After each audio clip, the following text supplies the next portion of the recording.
All right, good morning. This is the Colorado Energy and Carbon Management Commission. It is August 17th. This is day 2 of our weekly business agenda. We are entertaining docket 230400117, a financial assurance plan application for KP Kaufman. Let's start with the roll call. Yes, Mr. Chair. Commissioner Ackerman, Here. Commissioner Cross, Present. Commissioner McGowan, Here. Commissioner Mesner, Here. Commissioner Oath, Commissioner Ray, Here. Commissioner Robbins. Here. Mr. Chair, you have 6 out of 7 commissioners present today. Very good. Welcome. Good to see everybody. This is a quorum. We are entitled to do business, so let's do just that. We're going to open up docket 230400117. We left yesterday with KPK's case in chief in hand. They had witness Jeffrey Kaufman on the stand. And unless other commissioners have other thoughts, I think we should just start right there. Good morning, Mr. Jacobs. Morning, Mr. Chairman. I was being elevated to panelist and didn't catch exactly all of what you just said about where we're starting. Yeah, I just recalled that where we were was your case in chief and your initial witness, Jeffrey Kaufman, who had gone through commissioner questions. I think there were a couple of questions that perhaps I and Commissioner Ackerman had lodged to Mr. Kaufman that he was going to take a look at, and or you may have another witness that's going to answer those questions. But at this point in time, I think if we could bring Mr. Kaufman back. I see him. Good morning, Mr. Kaufman. Good to have you with us again. Yes. I think we would sort of start by, maybe letting you direct your witness in terms of which of those questions he's going to answer versus someone else. And then we'll allow, I think, redirect, and then you can move on with your case. Very good. Thank you, Mr. Chairman. Commissioners, I've conferred at length with my client following the adjournment of the hearing proceedings yesterday, a little after 5 o'clock. Our current witness, Mr. Kaufman, is prepared to respond to your questions with responsive information available to him and his staff since that time.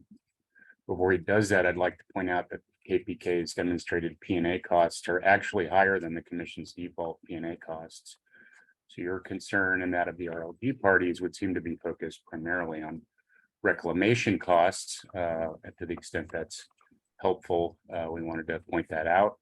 That said, the categories of information requested were as follows. What percentage of KPK leases have third-party working interest owners? And we can take those in order if you'd like. The second was what actual costs of P&A and reclamation has KPK incurred for wells plugged in recent years? And 3, whether KPK's agreements with third-party developers absolve KPK of any reclamation obligations. I'm happy to have Mr. Kaufman take those in order. The first being the percentage of KPK leases that have third-party working interest owners. I presume that's within the spindle field because, of course, Dacono and Frederick posed the question, and all of the wells in their jurisdictions are within the spindle field. Mr. Kaufman, can you respond to that? Excuse me. Yes, good morning. So regarding Commissioner Ackerman's question about the working interest owners in the spindle field where the city of Dacono and Frederick are located, I discussed it with our VP of Land, and we can say definitely less than 5% of KPK leases have third-party working interest owners. Thank you for that. The second question relates to what actual costs of P&A and reclamation has KPK incurred for wells plugged in recent years? Mr. Well, so I want to confirm that KPK's initial Form 3 submission included an average actual cost for recent prior P&As and associated reclamation work completed. Those average actual costs were derived from invoice entries in our accounting software, Inertia, Because the coding of those entries is not precisely configured to split our out P&A and reclamation costs in a manner immediately available and, where we could just run a report and fully responsive to your commissioner questions. We can provide the average actual cost submitted with our Form 3, but we need some time for our accounting staff to review entries line by line, ascertain the correct P&A and reclamation costs on which those average costs were based, and exclude the non-responsive costs. We very happy to provide that information to the commission. The accounting staff leaves 4 and 5 p.m. and it's difficult after we adjourned after 5 p.m. yesterday. Okay, thank you. That said, we do have, I believe, a recent is it an AFE or an actual cost of a plugging and abandonment for a Spindlefield well that I think we can also offer. Is that correct? Yeah. That we're happy to screen share as well if the commission would like us to do that. We've had that document marked as a KPK exhibit. I believe that's going to be Exhibit S. Mr. Killian's pulling that up. Mr. Kaufman, do you see that? I do. Can you sort of walk us through this and describe what it is and what it's for? So this is a breakdown of our P&A costs for a well in Spindle, the state number 4. You can see the rig costs, reclamation costs, trucking costs broken out into separate categories, and third-party cementing, wireline, plugs, that sort of thing. And we can obviously share that with Ms. Amaro, the hearings manager, opposing counsel here in a matter of minutes, if that would be useful or convenient, Mr. Chair. Let me ask a sort of follow-up question. So the actual costs and it have not been testified to this morning because accounting staff needs time to do something with the coded entries. I'm not sure I quite followed all that. When could that occur? Mr. They do have Kaufman, Sorry. they're at work now, I gather. The accounting staff. Yes. It is difficult to give an exact time, but it can be in a matter of days. They just need some time to pull the reports, and it can be a little time-consuming process. But they have begun that process, have they not? Yes. Thank you. And so we'd be happy to follow up with that information. That is the actual costs, if I understand correctly, Mr. Kaufman, so please correct me if I've misstated this. The actual invoice costs on which the average costs for P&A and reclamation were derived and provided with the initial Form 3. Is that your understanding? That is my understanding. Thank you. With your permission, Mr. Chair, shall I proceed to the question? We've got a question from Commissioner Cross. Sure. Thank you, Mr. Chair. I just wanted to ask one quick clarification there. Did you say that amount was based off of completed reclamation?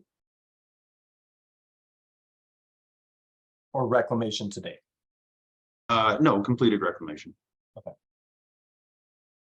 Thank you. Thank you. And then the Mr. third, Jacobs. oh, I'm sorry. Go ahead. Thank you. The third question being whether KPK's agreements with third-party developers absolve KPK of any reclamation obligations. Mr. Kaufman, can you speak to that? Yeah. So KPK's third-party developer agreements do not absolve KPK of reclamation obligations under the commission rules. But they do frequently involve the developer contractually assuming the responsibility to perform reclamation, if any, necessary in conjunction with their surface redevelopment and other uses.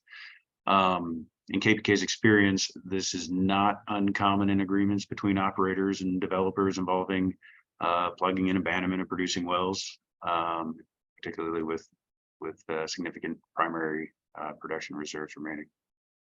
Thank you. And as it so happens, were we able to locate such an agreement for possible use in this hearing and identification as an exhibit? Yes. We have prepared as KPK Exhibit T, a redacted agreement with some special districts. Actually, it was executed with Mr. Lee, who's listed as a witness in this proceeding. And Mr. Killian is pulling that up. Can everyone see that? Yeah. And we'd be happy also to email that along with the Exhibit S document that was up there. Mr. Kaufman, can you see that paragraph sub B that's unredacted with the yellow highlighting? Can you read that yellow highlighted sentence for us? Yeah. It says KPK agrees to leave each P&A well site in a rough graded condition, and the district shall be responsible for any other required surface land reclamation.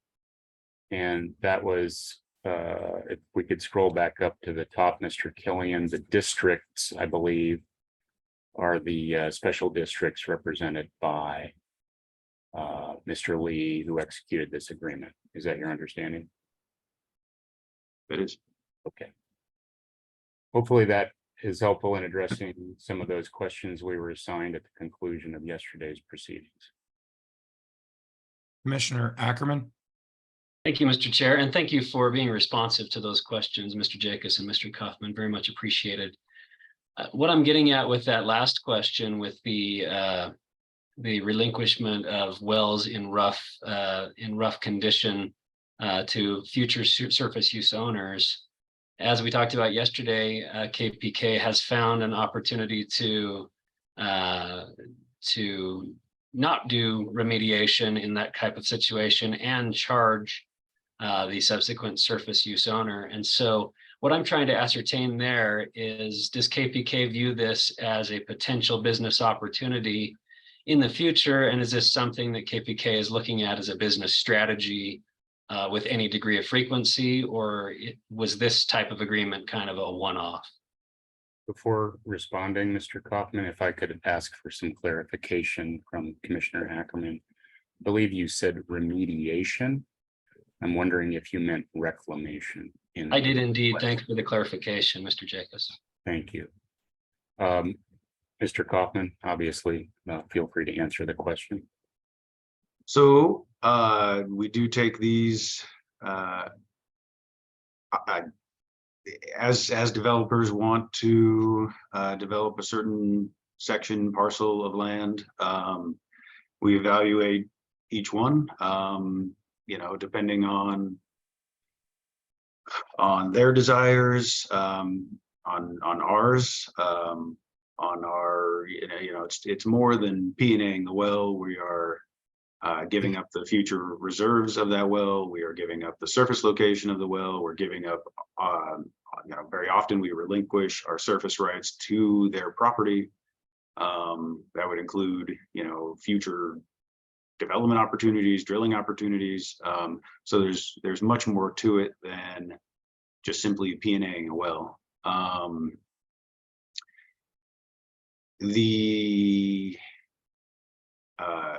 Thanks. Discussions with, sorry.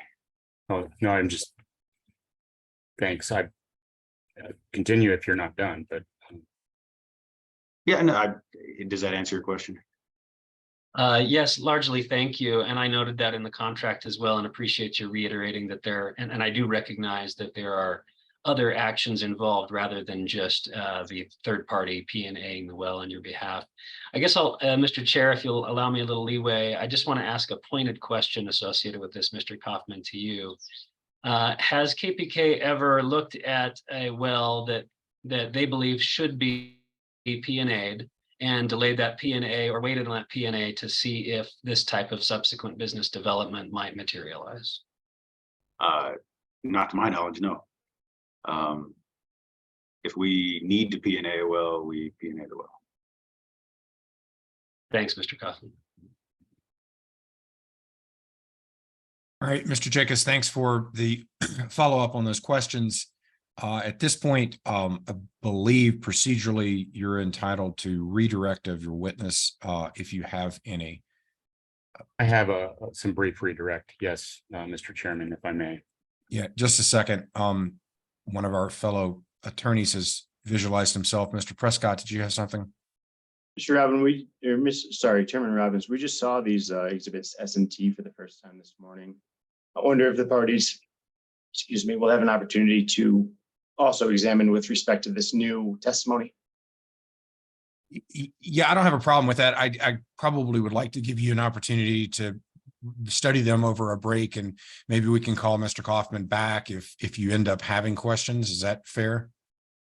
Sure. I mean, I've got a couple questions that would probably take me a minute right now, but I'm happy to do it later. I don't know what the preferred procedure is. I didn't want to wait till after the redirect to bring more across. All right, if you're ready to go, and we're kind of out here on thin ice, but I would rather you go ahead and ask whatever questions you have so that we've got one redirect. Mr. Sir, you've now visualized yourself. It's like when one lawyer shows up, all of them show up. Do you have cross questions on these exhibits as well? I do, but I would need to actually receive the exhibit before I'm ready to proceed with that. All right. All right. Again, as we plow through this, and now the third lawyer's shown up. Hi, Mr. Boudreau. Would you like a chance for cross as well? No, I was just hoping to get a copy of the exhibit also. Okay, let's do this. Let's make sure that the exhibits are delivered to the other lawyers. Let's do your redirect on Mr. Kaufman now, Mr. Jacobs. Let's call your next witness. And then after our morning break, we will recall Mr. Kaufman for the limited purpose of recross on these exhibits. And then you would have a limited redirect, Mr. Jacobs. Is that fair? That works for me. Thank you. All right. So emails are crossing the web lines right now to the lawyers. Redirect for Mr. Jacobs on everything except for the recross that we just talked about. And point of order to Ms. Amaro for the commissioner's access. Yes. Very good. Thank you. May I proceed with redirect? Yes, you may. Thank you. Thank you. Mr. Kaufman, you were asked a number of questions by the relevant local government party council and the commissioners following your my direct examination of you. I'd like to ask you a few questions on redirect to clarify and supplement your responses in light of those questions. First, do you recall Mr. Sura's questions regarding flow line removal? Yes, I do. I believe he asserted that KPK's flow lines were mostly fiberglass and you indicated they were a mix. What did you mean by that response? Well, I meant that they are a mix of flow line types, materials, including fiberglass, poly, steel, especially in the city of Dacono and town of Frederick, where we've upgraded a significant amount of flow lines in recent years to HDPE or polypipe.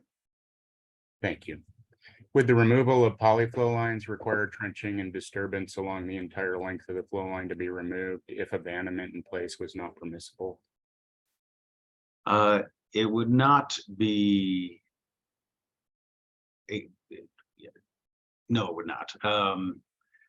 It would require typically opening up smaller holes to be able to pull out small, segments of it. often we can go up to, depending on the equipment, 75 feet, something Okay. like that. Thank you. And would removal of fiberglass flow lines necessarily require trenching the entire length to remove the flow lines? No, but it might require more excavation and partial trenching, but not necessarily trenching the entire flow line open. We've developed different methodologies over the years, trying to be less impactful and more efficient about it. But that kind of disturbance, and there is more disturbance, could be a valid reason for abandoning the flow line in place after evacuation and purging and plugging per ECMC rules to avoid more significant environmental impacts, especially where sensitive habitat is involved. Thank you. Now, turning to other questions posed to you, do you recall Mr. Lewis Prescott's questions about the company's ability to fund refracs, enhanced oil recovery projects, and CO2 sequestration projects? Yes, I do. What has KPK been able to fund in the way of refracs and other production-related efforts in 2022 and during this year to date? So we have spent virtually all available funds on remediation and contractors to assist with that, with the CPA and the rest of our remediation projects. And remind us, what is the total spent for remediation under the CPA while it was in effect? So, CPA being the compliance plan agreement. sorry, right. Well, having spent 7.2 million under the CPA before its termination, and since then adjusting to the termination and change from working through a primary contractor that has left very little production related projects, it's enabled us to complete as many remediation projects that we can and start doing more of that with our own production revenue. Thank you. Yeah. And I believe you indicated you're seeking buyers and potential investors in some of those types of projects, especially the enhanced oil recovery and CO2 sequestration, as well as DOE grant funding. Is that correct? That is correct. What sort of project is DOE interested in possibly grant funding? Can you elaborate? So it would be a pilot project, excuse me, involving a limited number of wells with a limited source of CO2 to prove the capacity of the Sussex and Shannon formations to make sure that they respond favorably to injection, enhanced oil recovery, improve up the sequestration potential of the field. There were some studies done in years past, but this pilot project would be important. Thank you. Regarding other investors or buyers as sources of capital, what is KPK doing currently? So we've engaged and continue to work with Petrie Partners, their investment bankers, and we've received significant interest from other operators in partnering with us or selling the assets.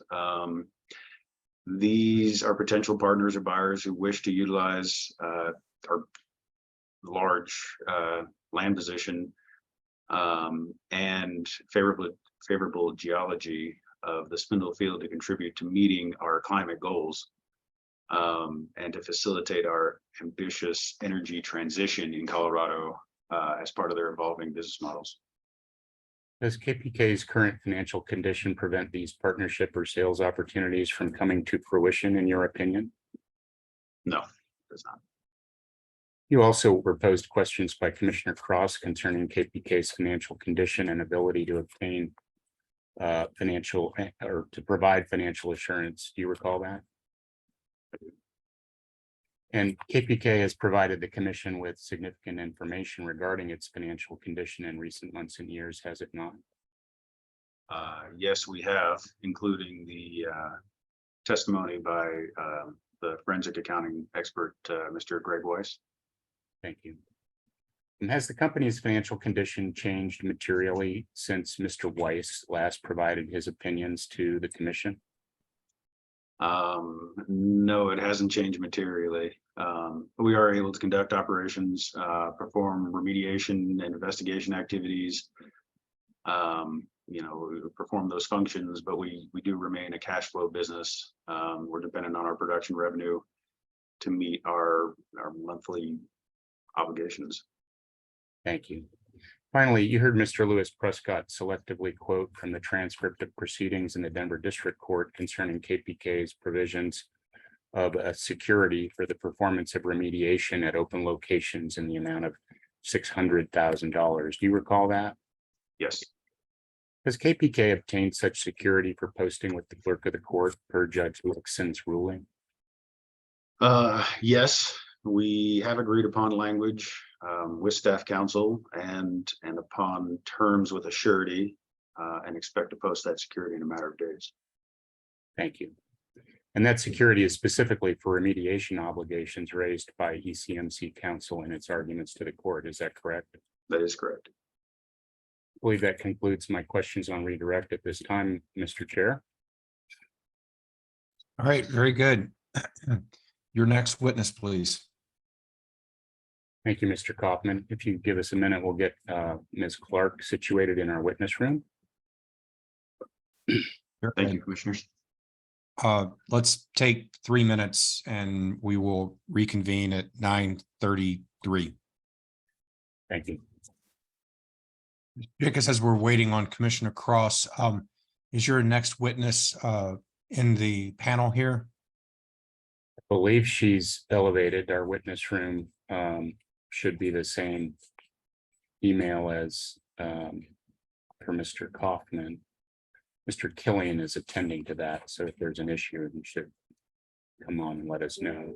Yeah, I'm not. Yes, Go ahead, I Mr. would say we Killian. need either Ms. Amaro or Ms. Larson to elevate Lily separately. We had to leave and rejoin. Okay. Thank you. All right. Ms. Amaro, if we could work on elevating, Ms. Clark. is it Lily Clark? Thank you. I'm looking for her, Mr. Chair. She's still not in the room. One Mr. second. Jacobs, is she under a different name, perhaps? For instance, I've got something called Daisy Conference Room. No? I don't think that would be us. I'll tell you right now, that'll be a Dacono witness. Oh, Oh, okay, thanks. here she is. Here we go. Disregard her being labeled Jeffrey Kaufman on the monitor there. Ms. Clark, thanks for joining us. May we proceed, Mr. Chair? Yes, sir. Thank you. Sorry for the delay. Thank you for being with us, Ms. Clark. Please state your full name and current employment position, if you would. My name is Lily Clark, and I am a production and operations engineer at KP Kaufman Company. And briefly, what is your education? I have a Bachelor of Science in Petroleum Engineering from Colorado School of Mines. Thank you. How long have you been employed in your current position at KPK? I have held this position for 3 years upon my graduation in May of 2020. And do you have any other work-related experience besides as production and operations engineer for KPK? Yes, I interned for KP Kaufman for 2 summers while I was still in college. Thanks.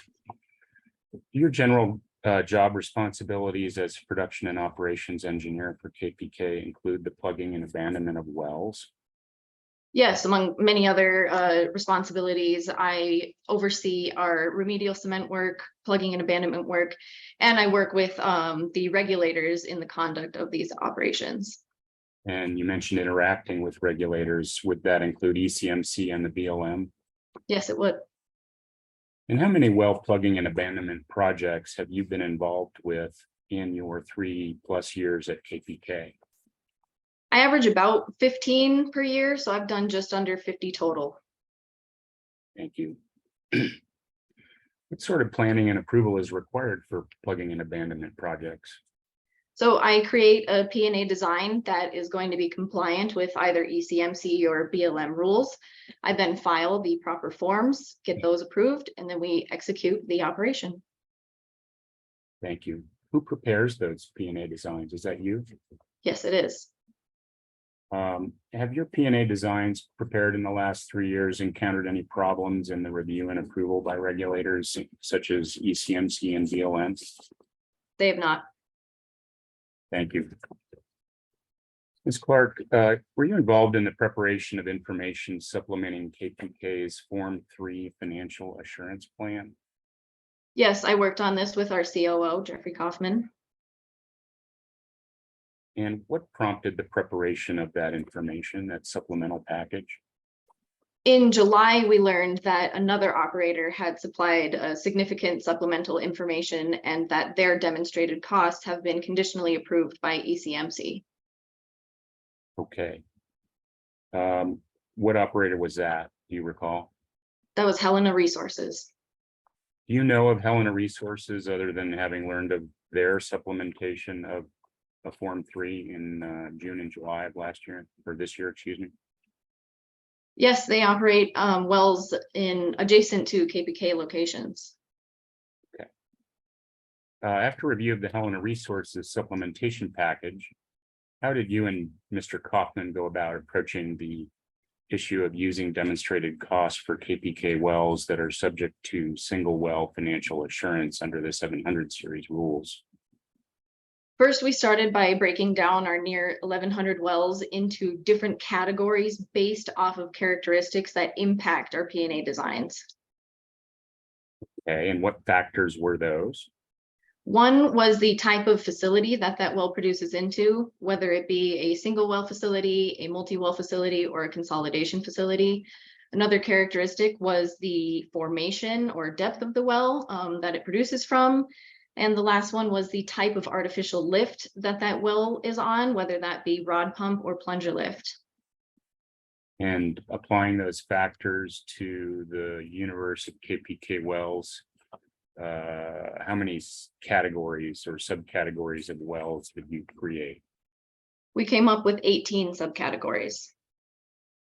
So what did you do to prepare the supplemental information once you created these 18 subcategories of KPK wells? We chose a single representative well from each of the different categories, and then we created a P&A design for that example well. Were these P&A designs like the ones you prepared previously for ECMC and BLM over the last 3 years? Yes.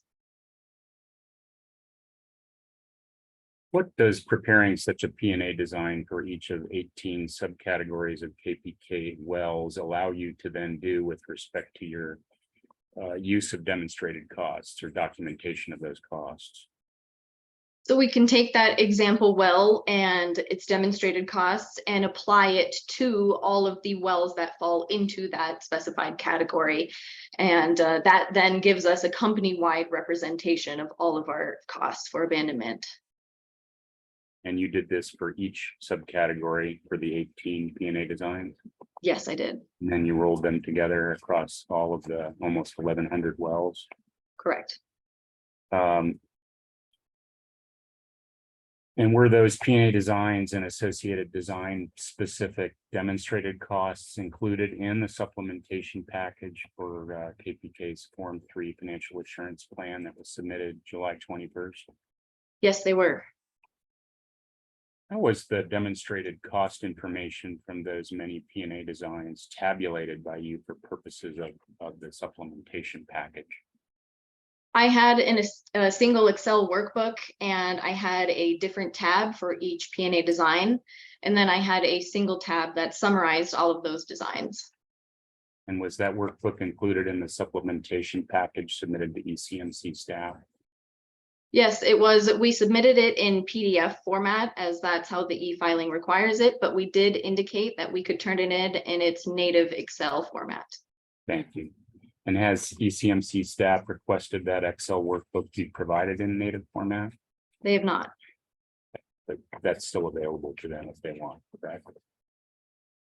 Ms. Clark, I'd like to pull up a few of your P&A designs and some slides for you to describe further how these were prepared and information utilized to calculate demonstrated costs. I believe Mr. Killian is on cue bringing up a screen. Can you see that? Yes, I can.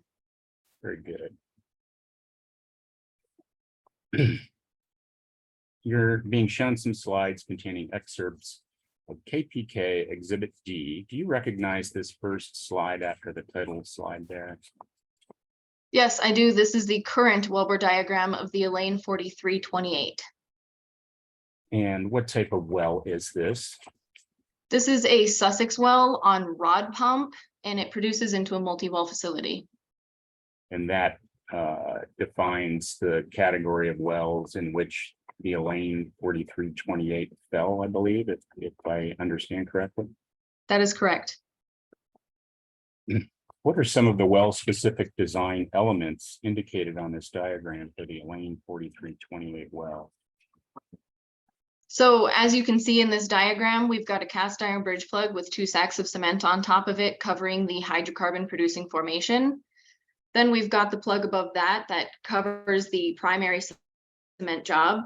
Then the next plug covers the surface casing shoe, as well as the deepest water well within 1 mile and the Fox Hills aquifer.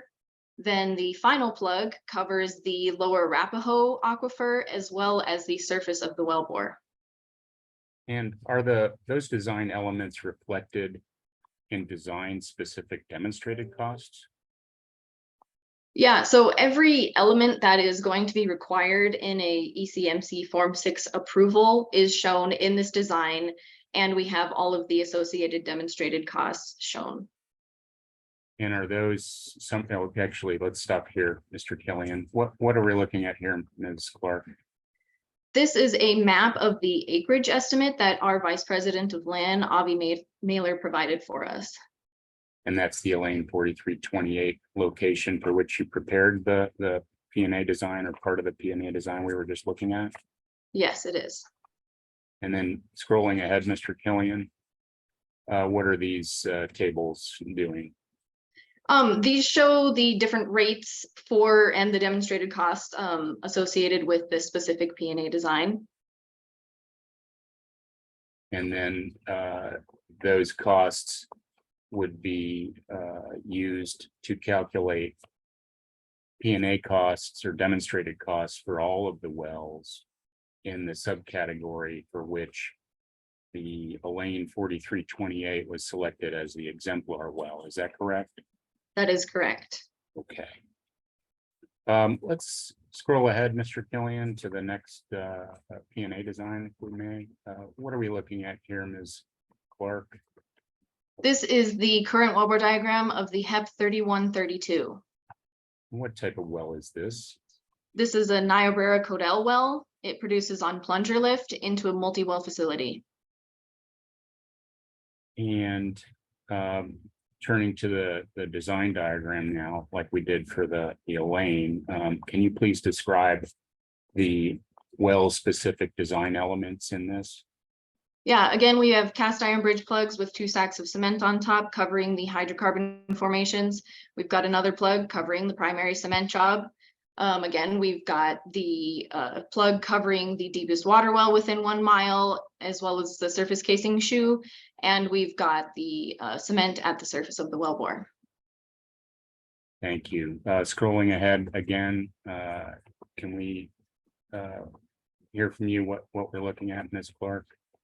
Yeah, again, this is the acreage estimate map of the HEP 3132 and its battery that it produces into. That was provided by our VP of Land. And can you read the acreage estimate for the HEP 3132 well located lower left on this diagram? Yes, the acreage for the well is 0.02 acres. 0.2? 0.02 acres. No, it's labeled 0.02, I believe. So, but that's just really just a Christmas tree in an agricultural field, is it not? Correct. Okay. Let's scroll ahead, Mr. Killian. These are the well design specific demonstrated costs for this HEP 3132 well, I believe. Is that correct? That is correct. And then scrolling ahead to one last example. This is what existing well diagram? This is the box Elder 27-1. And scrolling to the P&A design diagram for that, can you run us through that as you did for the prior two? Yeah, and this well is a D&J sand well on a rod lift producing into a single well, or I'm sorry, this is plunger lift producing into a single well battery. Again, we've got the cast iron bridge plugs covering the open hydrocarbon formations. We've got the cement covering the primary cement job. Then we have the next plug covering the Sussex formation, other hydrocarbon zones. The subsequent plugs correspond to the coverage of various aquifers. Then again, the top plug covers the other aquifers as well as the surface casing shoe and the surface of the wellbore. Thank you. Scrolling ahead, Mr. Killian, can we look at the diagram here? What are we looking at? This is the acreage map and estimate of the Box Elder 27-1 well and its associated battery. Thank you. And so for these three P&A designs that you've just testified about, would those be the same process for the other 15 of 18 categories that you followed in preparing the P&A designs and identifying, as a result of that design, the well specific or category specific demonstrated costs? Yes, that's correct. Thank you. Did you use KPK's demonstrated costs throughout the supplementation package?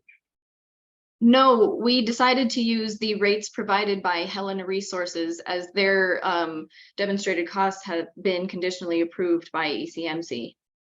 And I believe Mr. Kaufman previously testified that the actual costs submitted with the initial Form 3 were not approved as demonstrated costs. Is that correct? And did that cause you to decide to use the Helena Resources costs? Yes. And I believe you also indicated earlier that your wells are adjacent to a number of Helena Resources wells. Yes, many of our wells are quite similar. Okay. Ms. Clark, did your designs take into account reclamation work to be performed? Yes, they did. And is that part of the reason for the acreage estimates on those aerial photos from Mr. Mailer?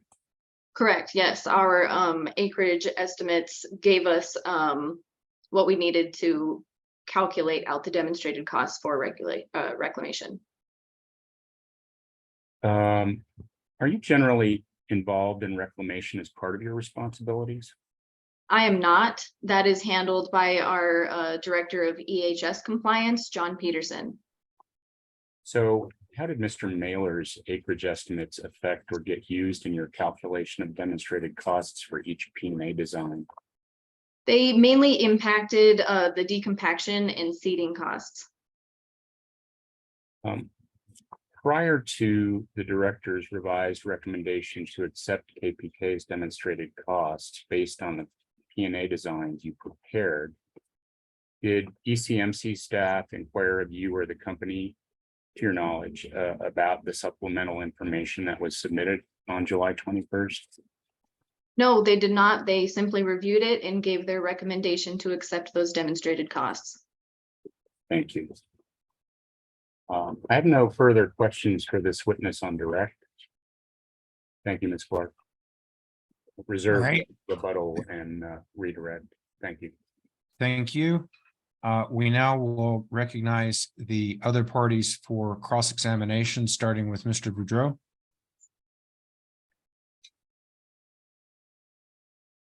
Thank you, Mr. Chair. No questions on behalf of staff. Thank you. Mr. Lewis Prescott or Mr. Sura, either. Mr. Sura, you visualize first. Yeah, thank you, Chair. And thanks for your testimony, Ms. Clark. I just want to understand and clarify that the exemplar wells were chosen based on downhole analysis and grouped according to their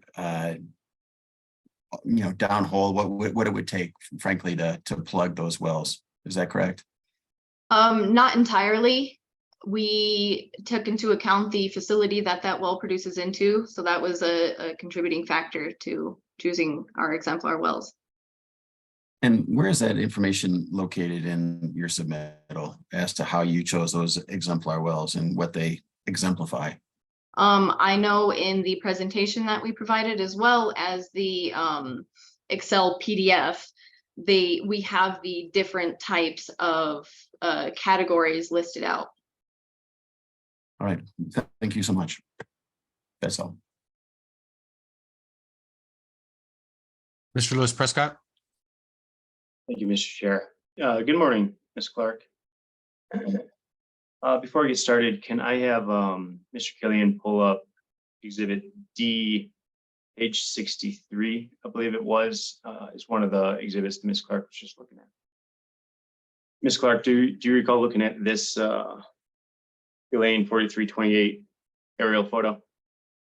Yes, And you said that someone in KVK had kind of circled and estimated the acreages associated with it looks like a well site and a facility. Is that correct? that's correct. What about all the disturbed land outside of the red there? Why is that not included? Can you specify which disturbed land? Well, you see green, that's going to be grass, and you see brown, that's going to be disturbed land. Sure. A lot of that is not solely used by KPK. So we are not completely responsible for reclaiming that. So let's look at the road, for example, going south to north into the well site. Someone else using that road? I don't know. It is possible that it's used by the farmer. Oh, okay. Is there a flow line between the well site and the facility? Sure, You know what it's made of? I do not. Can fiberglass flow lines be simply pulled from a location out of the ground? I do not handle reclamation. But you did prepare this and you did prepare information related to reclamation in this, correct? I was given specific numbers to include in our reclamation costs. I did not inform how those costs are created. So you're not familiar with ECMC reclamation regulations? Not enough to say I am an expert. Is there any topsoil located at the site? I am not a reclamation expert. All right, let's go back to the demonstrated cost that you provided. You said that you provided demonstrated cost based on what Helena Resources had provided because they are a nearby operator. Is that right? We used their costs because they have been conditionally approved by the ECMC. So you determined that if ECMC approved their costs, ECMC would approve your cost. Is that right? Correct? Does Helena Resources operate any wells in Tacona? I am unaware. Any wells in the Spindle field? I don't know. No more questions. Thank you. You're muted, Mr. Chair. At this time, we have an opportunity for commissioner questions. Commissioner McGowan. Thank you, Mr. Chair, and thank you, Ms. Clark. This was helpful to try to parse through how some of these things got put together. So I appreciate your testimony today. I'll ask a question that I keep asking and hoping that maybe you have an answer. I keep hearing that reclamation costs have been included, but in the demonstrated categories or subcategories, were any of the representative sample wells that had remediation costs attached to them as well? I am not completely sure about that. I do know our next witness will be able to speak more to that. Okay, thank you. I'm trying to figure out, I recognize that the Helena folks had their demonstrated costs conditionally approved, but this is an operator with only 21 wells, no outstanding remediation projects. I mean, I tried to look up some of their stuff this morning, one inactive well. And so do you think that their demonstrated cost might be a little bit different from KPK's based on what's in their portfolio? Not necessarily, no, because the point of us doing this financial assurance is in the scenario that KPK and all of its subsidiaries are no longer in existence. So we would have those third-party contractors doing these operations. So our costs would not be associated with these projects.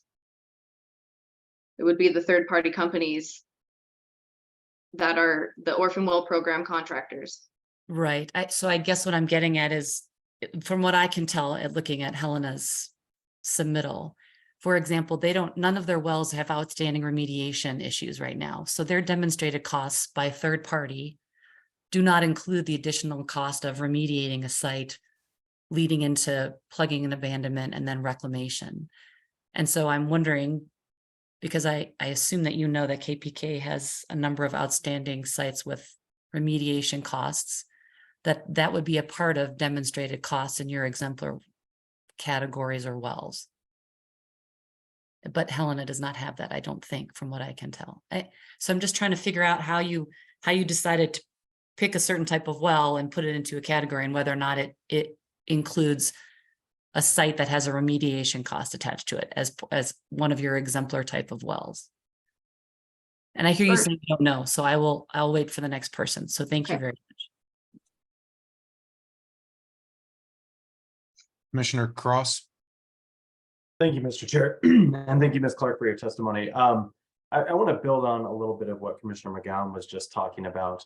One of the things that I'm curious about with respect to Helena Resources is, you said you use their estimates for your design plugging. Is that correct?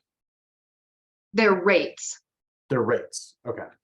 So consistent with what Commissioner McGowan was asking, do you know if of those 21 wells that Helena Resources has, where would they fit in terms of your facility and well design? Are they pumper lift? Are they, what kind of wells would they be? I don't know the type of artificial lift that their wells are on, but in terms of P&A design, and the type of artificial lift plays a lot more into salvage value, which we are not discussing. P&A design is largely impacted by the formations that the wells are producing from. And Helena Resources has many wells that are similar to ours in that regard. So that is why we chose them. So you're more worried about where you're drilling into, not what the well looks like, what the battery looks like, etc. No, Okay, so do you know when the Helena Resources wells were drilled? no, Do you know when most of the KPK wells were drilled? sure. Some of the wells are quite old that KPK has, is that correct? Mhm. Does the design, the way it was drilled, what's necessary to properly plug and abandon those wells change for some of the older wells? For example, some that were drilled by Amoco in the 50s, 60s, etc., as compared to a newer well? No, not necessarily. If you're looking at vertical wells, horizontal wells are a different case. But if you're looking at vertical wells, no. Your main goal is to cover the hydrocarbon zones and the water resources. Is the casing that was used in some of the older wells the same as the casing that was going to be used for some of the newer wells? Vertical versus vertical. Yeah, So you don't think that there's going to be any difference trying to plug and abandon a much older well compared to another well, no, as long as it's within the same formation? correct. Okay. I also want to go into a little bit as to why these 18 specifically were chosen.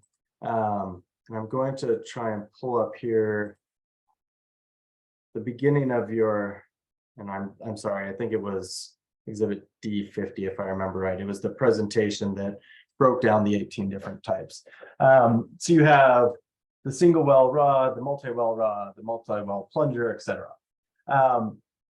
And on the third page of that presentation, you talk about the number of wells with each of those categories. So some of them, I imagine it's probably pretty easy to pick out. For example, the multi-well rods for the DSND, there's only 6 of them. So picking one is pretty easy. How did you choose which ones to pick, for example, in the SX multi-well rod where there's 318? I mean, it was just picked at random. It's easy to just pick a representative well. They're just like Mr. Cuthbertson testified yesterday, many Sussex wells are Sussex wells through and through. So there's really not much variation in the type of P&A or what that design would translate to. So you're looking at the P&A, but with respect to reclamation, wouldn't there be significant differences depending on where it is? Not necessarily. If it is, again, a single well Sussex battery compared to a single well Sussex battery, they're very similar. Let's take it a little bit further. Are any of the 18 exemplar wells that you looked at within near any developments, near any schools, near any homes? Or are they just kind of out here in farmland? Because that's what I'm seeing with what you have, even though we know that there are KPK wells that are near schools, that are near homes, that are near subdivisions. Sure, but again, I don't know how that would impact the cost of reclaiming or plugging those wells. Is it more difficult to get to those well sites and those battery sites to plug in or to reclaim that area? Not necessarily, Why?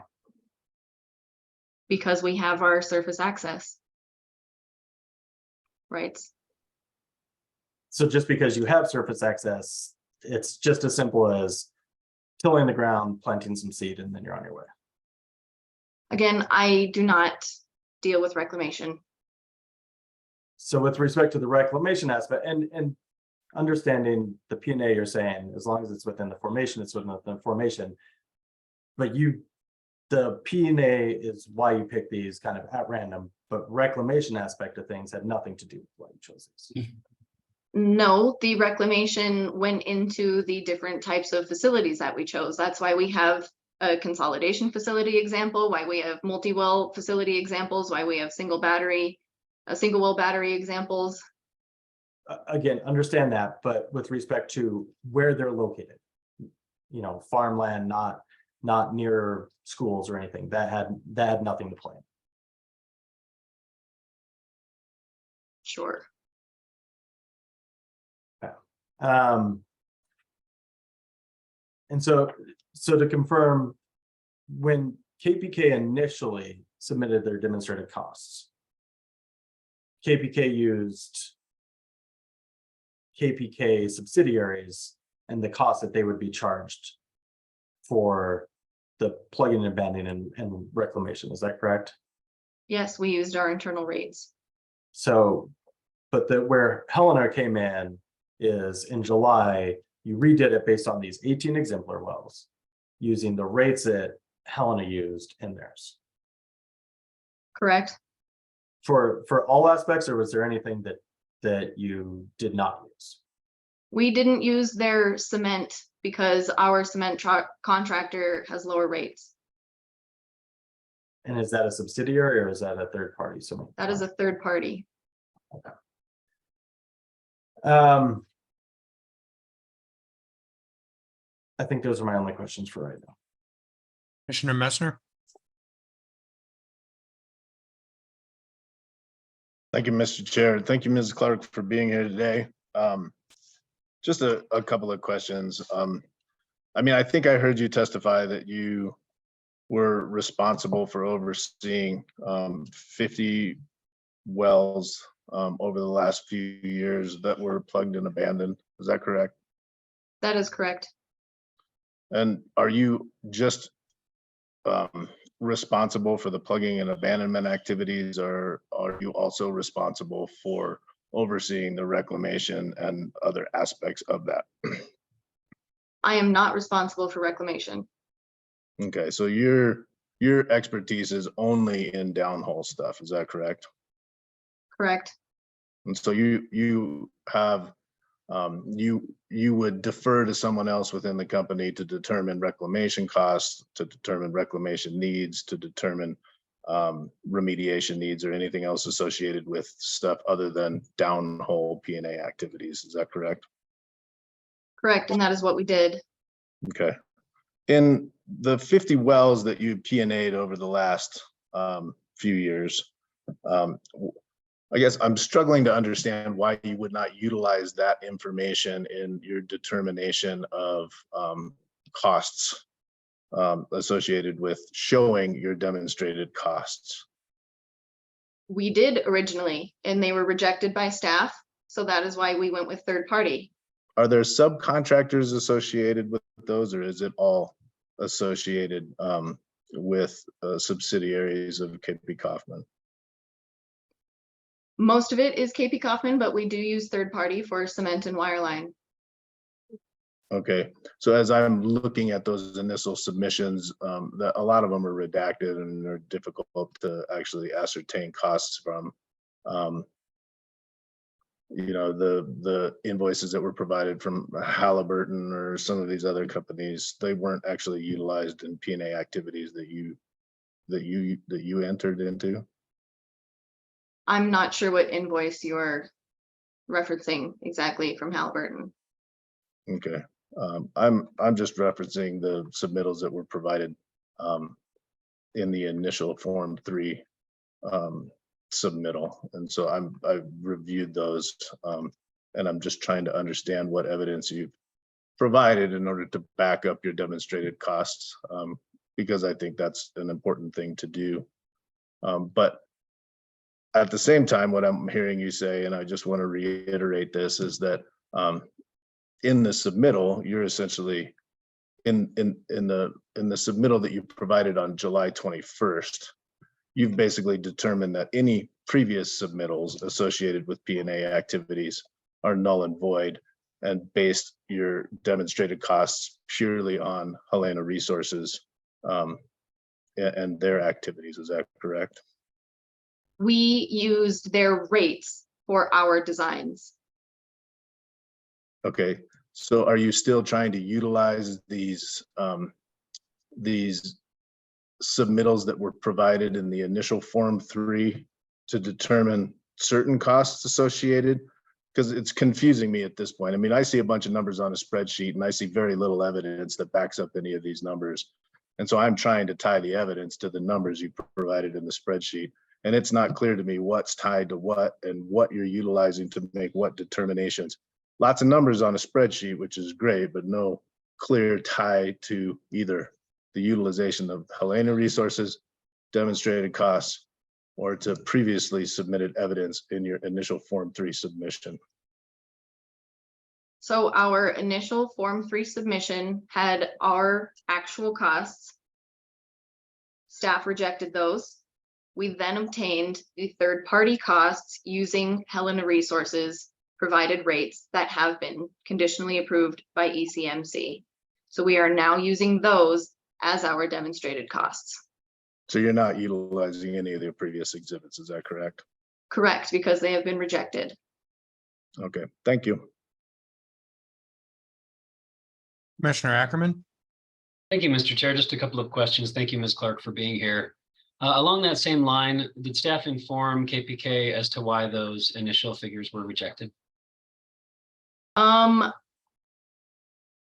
am not 100% sure, but I do believe that it was because they were under the assumption that if we were using this orphan well program, you know, financial assurance, KPK and its subsidiaries would no longer exist.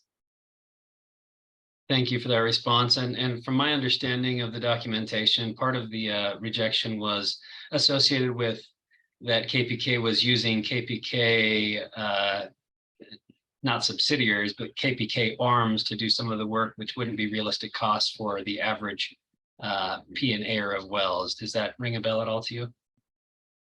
Sure, but internally KPK can plug and abandon very cheaply because we have all of our equipment paid for. Correct. Yep, that's understood. In the absence of KPK existing, those same costs could not be achieved. Would that be true? That is why we use third-party rates. Understood. Thank you. And finally, the same question that I asked Mr. Kaufman, to your knowledge, has KPK ever had conversations about delaying the P&A of any well for the purpose of waiting to see if a paid third-party land user agreement may materialize? No, we've never done that. In fact, we have plugged a few wells in the last year based off of, failed MITs or just poor economic production. And with a failed MIT, we have to plug or repair that well within 6 months. So we can't wait for anyone to come and give us some sort of bid. And no, we've plugged wells that we consider uneconomic. Thank you, Ms. Clark. Nothing further, Mr. Chair. All right, redirect, Mr. Jacobs. Yes, thank you, Mr. Chair.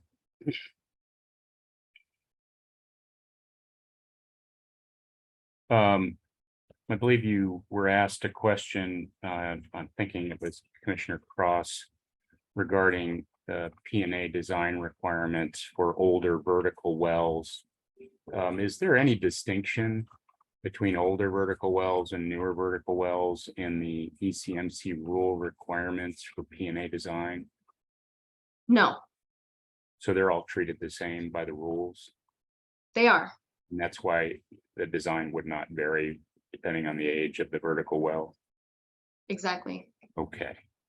And I believe Commissioner McGowan asked you about remediation. If one of the exemplar wells in your supplementation package had included an open remediation project, how would that have affected your P&A design, if at all? It would not have impacted the P&A at all. And do you know, this may not be a question for you, but was there even a place in the Form 3 at initial submission to provide an estimate of remediation expense? I don't think there was. Okay. You talked about using a cement contractor rate for the P&A designs that was a bit more favorable than the Helena Resources cement rate. You recall that? Yes, I do. But you also made some assumptions about volumes of cement to use in your design. Did you not? I did. I'm slightly more conservative with the amount of cement that we pump, as well as the use of cast iron cement retainers. More conservative than Helena Resources was? In some cases, Does that mean you assumed more cement would be used than they used in their designs? yes.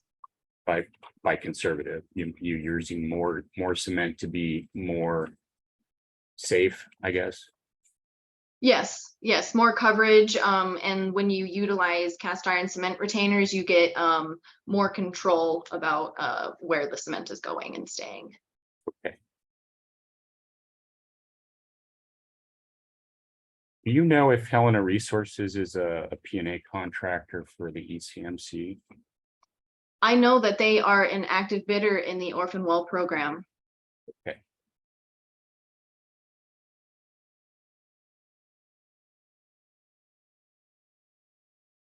And there are, I know well, no, withdraw that. I think I'm done on redirect. Thank you, Mr. Chair. All right, thank you to the witness for the testimony this morning. Mr. Sura? Yes, Chair. At this point, I'd like to move that all information about reclamation that has been put into the record is stricken. We can't possibly authenticate the fact that they're relying on a third party that isn't in the room. Helena Resources, this is the first time we heard that this is, they're solely relying on Helena Resources. If they can bring Helena Resources in to authenticate this information, we would reconsider, but at this point, under CRE 901, there's no way for us to go forward with this information, and there's no way for you to rely on the information that has been provided. Mr. Sir, if I could, I'd like to hold that objection in place until after we hear from the next witness from Mr. Jacobs and KPK. I believe that Ms. Clark, that was her name, indicated that she was not the reclamation and that the next witness was going to speak to that. So that's what I would suggest we do. I mean, I can certainly take up the objection at this point, but I was wanting to hear from, I don't know whom it is, but someone that from KPK that is going to speak to reclamation. If I may, Yeah. Mr. There's a question mark after that statement to you, Mr. Sura. Are you comfortable holding that for a bit and then perhaps relodging the objection? Again, just based on her testimony, we've heard for the first time that the rates that were put in the charts that they've provided were based on Helena Resources. And, that's the first we've heard of it. And Helena Resources is not in the room that I'm aware of. Mr. Jacobs, response? Yes, happy to respond.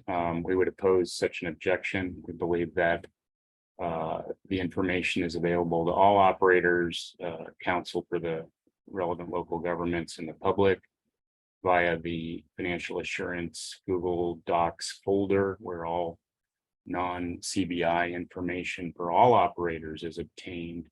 We were denied discovery and information exchange in this proceeding and only able to ourselves look at that information and review the Helena Resources information. And in the supplementation package, there is a cover letter that lays all of this out and explains that Helena Resources information was central to our supplementation effort, and that affected the timing of the supplementation as well. We've also stated that in our pre-hearing filings. There is no surprise here. All right, at this point in time, I'm going to overrule the objection. We'll move forward and commissioners can take into account the points raised by Mr. Sura in their objection as to the credibility or not of the information. If I may, Mr. Yes, Chairman. go ahead. The Helena Resources package can be made an exhibit to this proceeding if that would be helpful to the commissioners. It's publicly available. We looked at it. We made a plan as described by Ms. Clark in her testimony and previously also by Mr. Kaufman as to how to supplement our initial Form 3 based on a review of that. So I'd be happy to provide that. It's available to everyone. All right. I've seen that. Let me call upon Mr. Lewis Prescott and then Mr. Boudreau, who have also both visualized themselves on this issue. Thank you, Mr. Chair. I also have some serious concerns about the information being presented as true and factual here, based on what another operator put into their demonstrated cost package. So my objection is CRE 403. I think the information presented is much more prejudicial than probative. It's misleading, it's confusing. Helena has not been cross-examined. There's been no connection between their reclamation costs and KPK's. So I don't see how this could be relied upon as probable or probative relevant evidence. So I'm gonna raise that objection as well here. Mr. Boudreau? Thank you, Mr. Chair. Staff trusts that the commissioners can independently assess the credibility of the evidence. And as to the Helena package, I believe if that's filed with ECMC, then the commission is entitled to take administrative notice of anything filed with the commission. So staff has, no objections to the admission of any of this. Thank you. All right, I'll reiterate that at this point, the motions are denied and commissioners will take it upon themselves to understand the relevance, the credibility of the information at this point. Mr. Jacobs, I believe we now have an opportunity for your next witness. Correct. If we could take a few moments or even a mid-morning break to getting him situated, I think that would be helpful. All right, let's take the mid-morning break. It's 10:22. Let's return at 10:35. Thank you. All right, we are back in the docket that we've been entertaining, 230400117. At this point, I think we're going to need to have AAG Davenport swear in Mr. Peterson. I do not believe he was one of the original witnesses sworn in, so if we can bring that to bear. AAG Davenport, can you swear in the witness? Yes, sorry, he's right next to my picture and I didn't notice that he was there. Mr. Peterson, could you raise your hand, state your name and say that you swear to tell the truth, please? You'll need to. You're on You're mute, muted. sir. There we My go. name is John Peterson. I swear to tell the truth. Thank you. Great. Mr. Jacobs. Mr. Chair, before we start, could we get a time check from Ms. Amaro? Yeah, actually, it's hearings Or- officer Thomas. Thomas, thank you. Jacobs, you have 74 minutes and 19 seconds left. Thank you, Mr. Hearing Officer Thomas. Very good.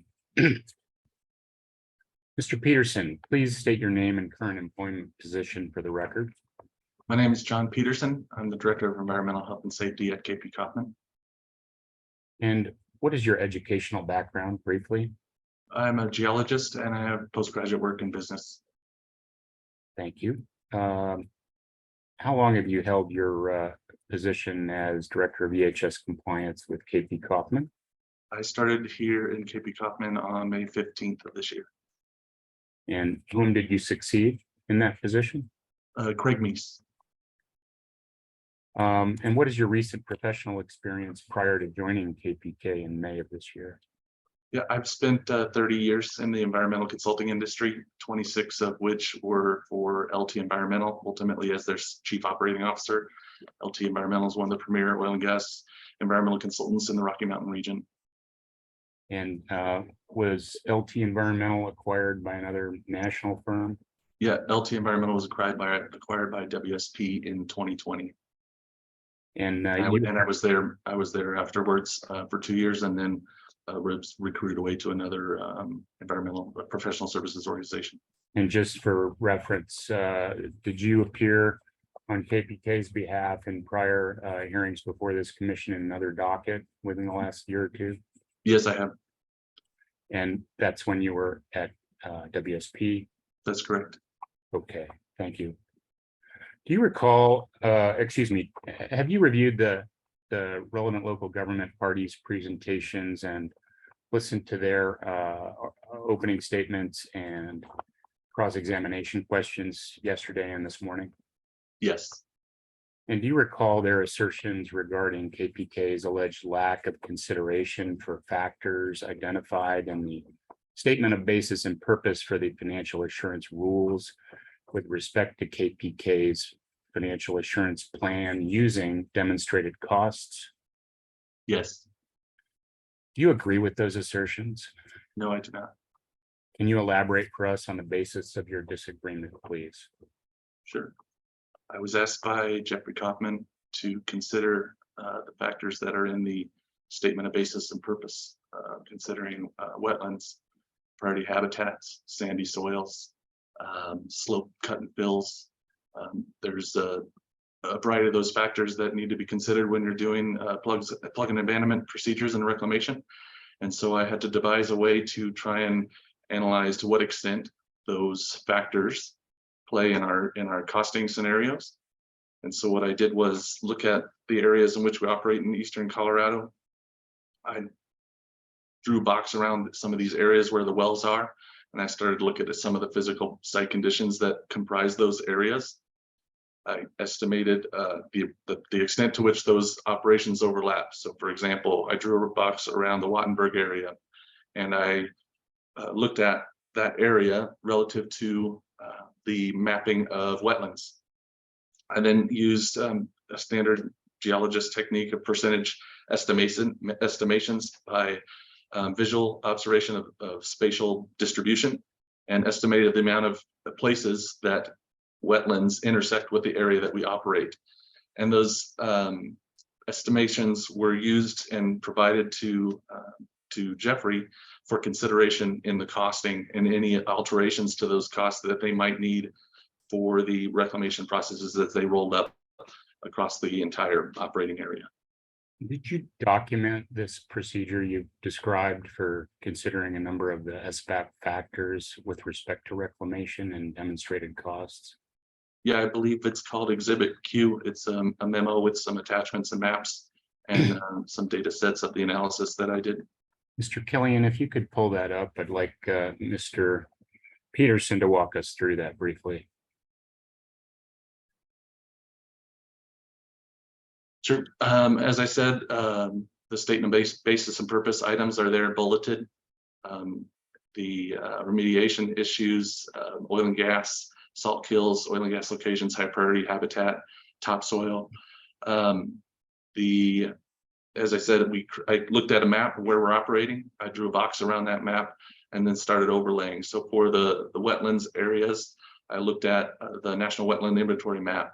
That's even on the OGCC's website. So you can look at the distribution of wetlands across the areas that we operate. I looked at the high priority habitats and did the same thing in a geographic distribution of those factors against where we operate. Same is true for sandy soils. I use the National Resource Conservation Services database and their GIS system to classify the surface soils and in the areas of our operations and determine to what percentage those soils are exhibited at the surface that are sandy, and provided that data and that analysis of those estimative areas in the memo, in this memo. Thank you for that. Mr. Killian, if you could scroll ahead to some of the attachments, I just want to look through those maps. I actually back up if you would. There's some percentage breakdowns there. For example, percent of land area grouped by slope. Yeah. You describe what you're doing there in the memo. Yeah, so on the National Resource Conservation Survey data, not only does it tell you the soil type, it talks about the slopes that are typically found in that area that has been mapped. And in this GIS system, it quantifies those spatial distributions of slopes. And in the area, the west area, I looked at two areas, one being the west area, which I also attributed the same types of physical parameters for the stuff that's in the north, KPK's operations in the north, because they're geologically similar, topographically similar. And on the east, I used the stuff from the northeast as correlating those similar type topographies, land use, and so forth. The slope, in the west areas, the slope areas that are pretty flat, less than 5%, are predominantly in the west, and the areas with similar undulating hills are in the east areas. But I also noted that when KPK, when the original drillers of these wells, I believe it's Amoco, could be other operators, I'm not sure. But if you're siting these well locations in more hilly areas, you would not site them into the valleys when you have a perfectly good mesa or flat area to build your well pad. And so the extent to which slopes impact the well pad location specifically is much less than maybe is demonstrated by these numbers where there's more slopes. But nonetheless, that topography is more hillier, probably going to be some areas that have a little bit more cut and fill than the flat areas in the west. And so how did you utilize this breakdown that you've developed by geographic area to affect the demonstrated costs that were submitted in the supplementation package by KPK? Yes, so those factors, or the percent to which those factors affect KPK's operations areas, were provided to Jeffrey, and the extent to which they needed to modify the costs in those areas that they got from Helena were adjusted as they felt necessary to accommodate for those different factors. Thank you. Scrolling ahead, Mr. Killian, if we could just maybe click through some of the maps. Is this one of the areas of operations that you identified? Yeah, this is just the Wattenberg area primarily. I just put a box around most of our wells. And then I turned on the layer with the wetlands and the surface waters. And you can see those light pink or light purple polygons on this and lines on this in this area represent a small percentage of the land area in that operating area. Thank you. Next slide, please, or scrolling ahead. Same here, another operating area. This is the east area, east of the Wattenberg, similar distribution. Those big dark blue features are lakes, big reservoirs, and obviously we don't have any wells in those areas or in those lakes. Thank you. Next slide, or scrolling. Yeah, this is the. Oh, go ahead. Yeah, this is the area north, the operating area north. That's the operating area to the northeast. And you can see in those areas, there's not a lot of wetland areas. The ones that you do see are really associated with the South Platte River Valley, which we are east of. Okay, thank you. Anything else you'd care to describe regarding your documentation of this process?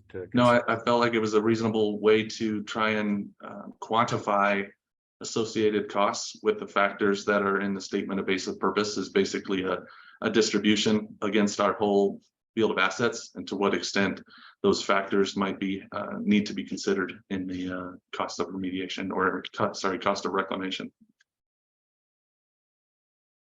Did KPK consider any statement of basis and purpose factors not identified in your memo? I'm sure they did. I'm not sure what those would be. This was the scope of my assignment on this particular matter.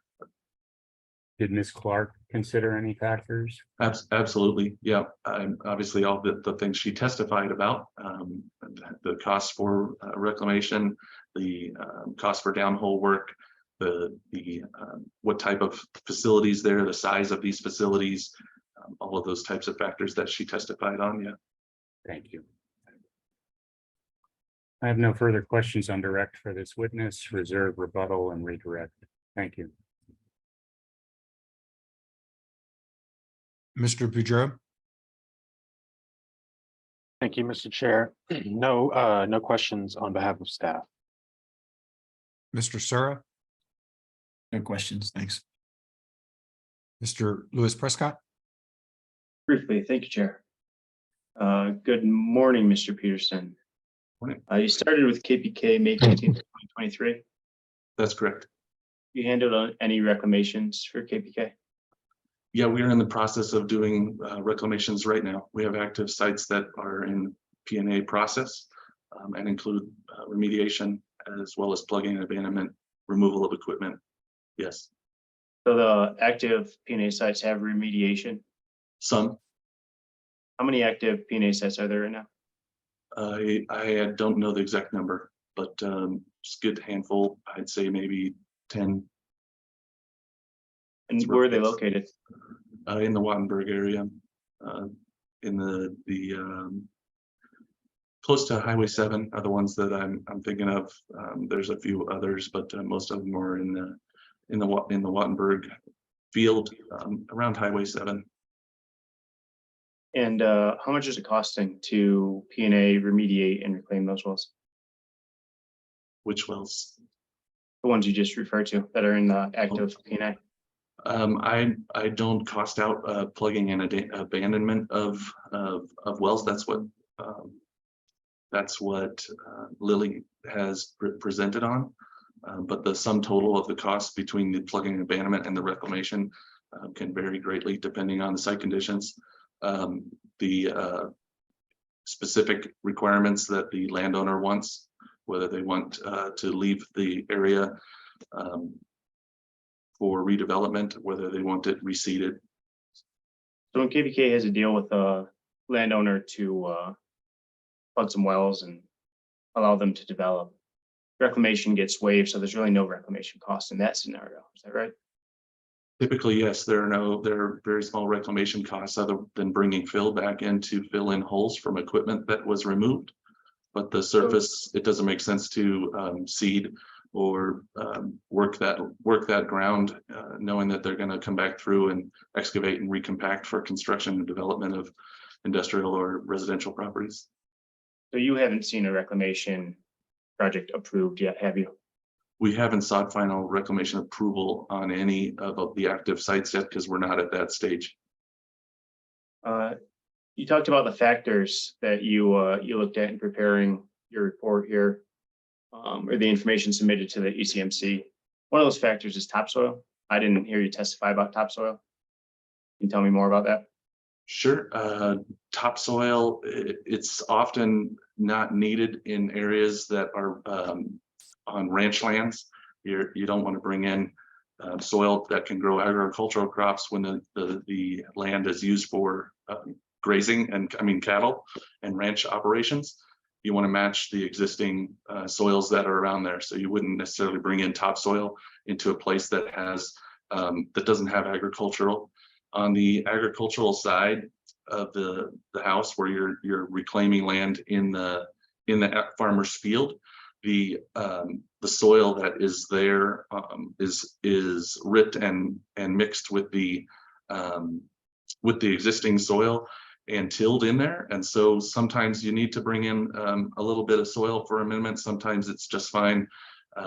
It just depends on the specific site conditions for whether or not the farmer wants additional amendments or not. But in general, that amendment is a relatively small cost in the scope of the whole reclamation. So if KBK is operating a well in a subdivision, for example, would topsoil be necessary? Likely not. In the residential areas, those typically in those residential development areas, they are using earth moving road graders and earth movers to essentially prepare that whole development for geotechnical specifications. And in Colorado on the Front Range, most geotechnical operations call for about 5 or so feet of excavation and recompaction of the soil, to which then they build on top of it. They would place concrete, asphalt, concrete foundations, greenways, or whatever it is that they have planned for their development. Yeah, I'm not talking about planned subdivisions. I'm talking about KPK as well as in subdivisions, for example, in parks and roundabouts, where ultimately to return the land, it needs to be green. You know, and when I grow grass in my yard, I need a lot of topsoil before that grass will grow. So you're saying there's no topsoil in order to get grass to grow? Well, I'm not sure I'm not sure I understood the question you were asking. I'm not considering active well sites that are in the middle of a parkway or in a development that they're currently using. Now, if they were to pull those, it's a very small number of wells that have that proximity, and the area of disturbance would be the well pad itself, which I think if you've seen pictures of those, it's about a 20-foot by 20-foot area for the pump jack. And those, you know, you bring in topsoil to put there so that you can match the existing vegetation surrounding there. And an access road if there is one, right? Yeah, provided they don't, provided the landowner doesn't want to retain the access road, which is quite common. Sure. And if the flow line needs to be dug up because it's fiberglass, would have to reclaim that too, right? So flow lines are typically excavated, and the topsoil that is used from that is reserved as you're pulling that up and put back down. A lot of flow lines are removed without excavation if it's feasible and it's approved. The other thing is that in a lot of sensitive areas, particularly wetlands, under rivers, under streets, or areas that it would cause more damage to the environment to excavate the line, those lines are typically abandoned in place. Thank you, Mr. Peterson. Okay, at this time, we have an opportunity for questions from commissioners, followed by redirect. I'll start with a few questions. If we could bring up Exhibit Q again, please, Mr. Killian. Okay, Mr. Peterson, you walked us through this exhibit, the areas that are factors that are supposed to be considered in a demonstrated cost proceeding are those areas enumerated in those bullet points on the first page. Is that accurate? Yes. Okay. Talk to me about the effort and work that you undertook with regard to demonstrated cost on known remediation issues. I took no effort in remediation costs. Those costs are in the Form 27 for those remediation sites with active releases. And in that section on the Form 27, it talks about the financial assurances as well as the insurance that KPK holds to assure that remediation is occurring, as well as the amounts expected for the remediation. Okay. Did KPK have discussions with staff relevant to the failure to address known remediation issues, despite the fact that it was in the statement of basis of purpose as a needed information piece for demonstrated cost financial assurance? We were instructed by the commission that the remediation was covered under the Form 27, so it was excluded from this analysis. Okay, thank you. You walked us through an example around the issue of wetlands. I'm not actually, where is that on this list, wetlands? It's the Priority habitat, second to last. yeah, bullet. priority habitat. Okay, great. Yeah. So you walked us through that. Does it is, that's an example of one of the factors. We've now addressed remediation and why that was not addressed. Did you address each and every other factor within Exhibit Q? And did you not go through that just in an expedience of time? Or if we look at this exhibit, are we going to see how each of the factors was addressed? It shows how how I defined and quantified how those factors would affect costing. So it was the degree to which those factors co-locate with our operations. And then when they're compiling the whole reclamation costs, whether or not those need to be altered based on the degree to which those factors exist was integrated. Okay, I'm sorry. I did not follow that answer. Can you So talk to me in more layman's approach? Yeah. So my analysis, I had to find out a way to estimate the degree to which these factors would affect our plugging and abandonment costs and reclamation costs. All right. So I decided, what's a good way to do that? I need to figure out, well, how many of our sites are going to fall in a wetlands area or be impacted by wetlands? How many of our sites are going to be co-located with priority habitats? How many are going to be co-located with sandy soils? How many are going to be co-located with salt kills and so forth? And so I used an aerial or geographic distribution of those occurrences versus our operation, and assigned a percentage of that co-location, so that if during the costing exercise, they looking at the areas that they need to run their estimates, they can determine, is sandy soil going to be an issue for reclamation? Is wetlands going to be an issue? And so the degree to which those factors were considered has to do with the proportion at which they co-locate or are nearby our operations. Okay, thank you for that. I took notes in the cross-examination by Stephen Lewis Prescott, and my notes reflect your answer relevant to the P&As that are happening close to Highway 7. And the question was, what were the costs? And your answer was, the sum total of the P&A and reclamation varies greatly depending on site conditions. Do you recall saying that? Yes. Okay.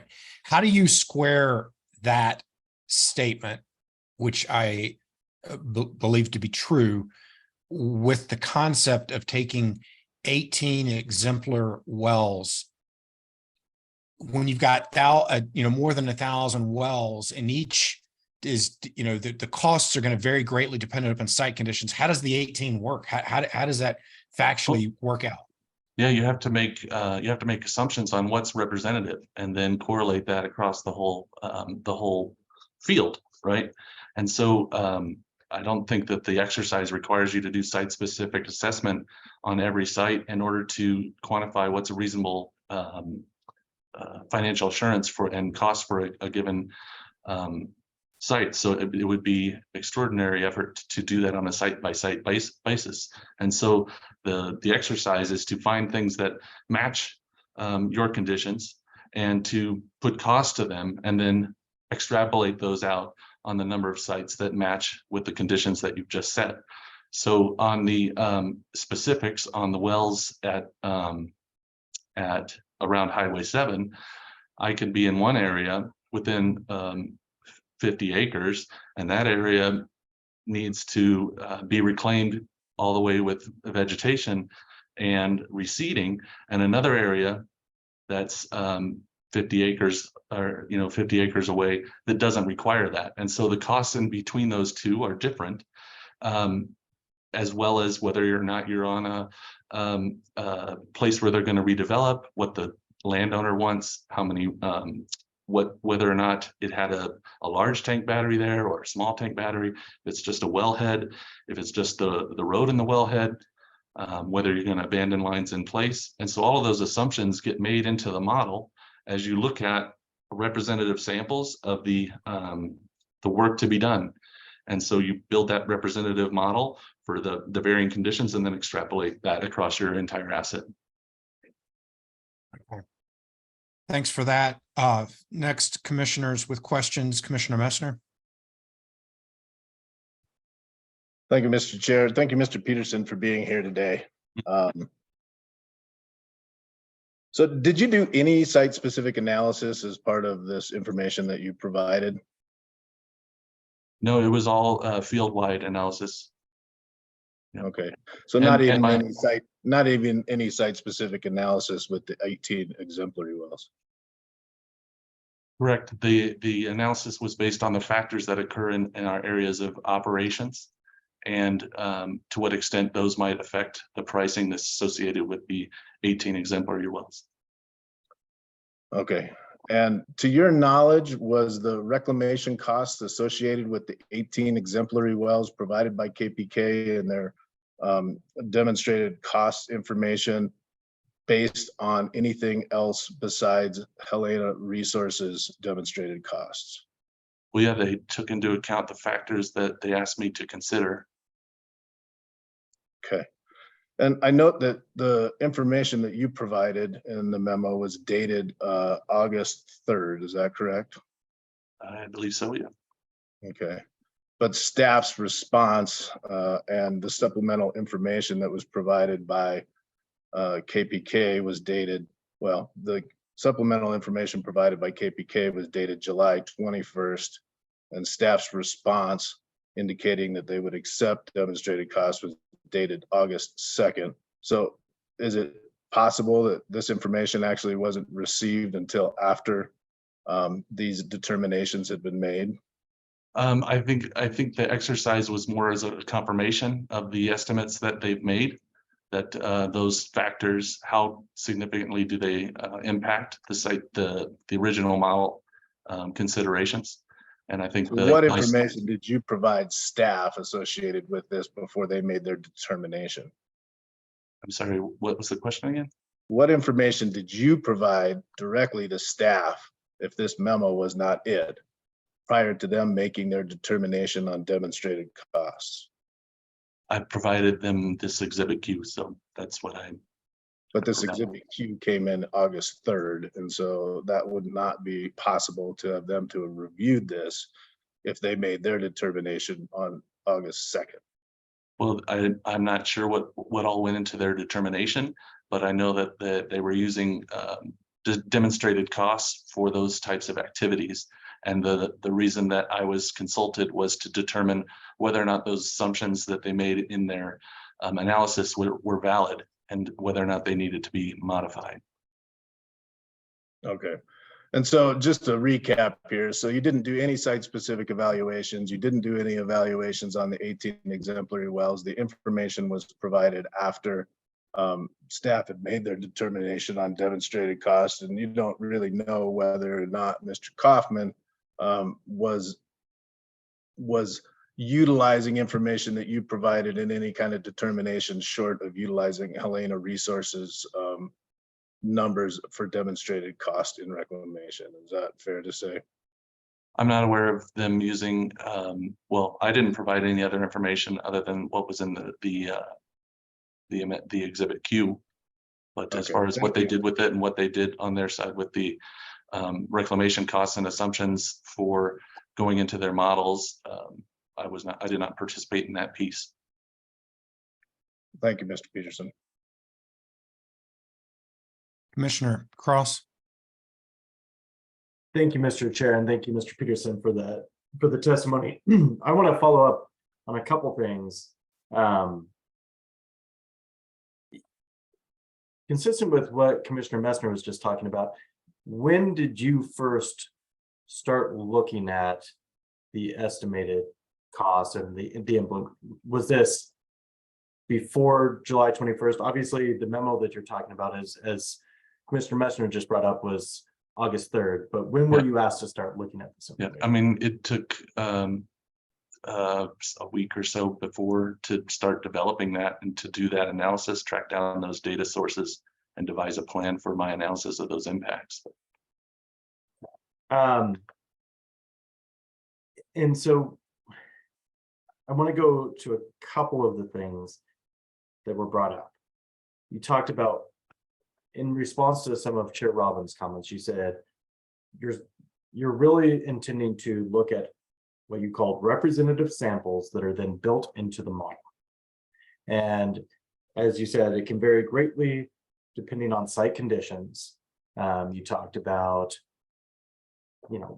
what kind of slope and everything else, and where you are in remediation and all these other aspects. But you were not involved in the selecting of the 18 exemplar locations, correct? No, because they're based off of operational considerations and configurations. So how were any representative samples of these varying conditions built into the model? The Helena Resources operations and their demonstrated costs have detail about the reclamation costs that are associated with those activities. Helena Resources assets are in very close proximity to us. And so that's why they're used as the basis for our operations, because they're located, in some cases co-located, in the same types of site conditions that our wells are located in. But you just talked about a great variety of representative samples based on different areas, locations, and everything else. Helena Resources has 21 wells.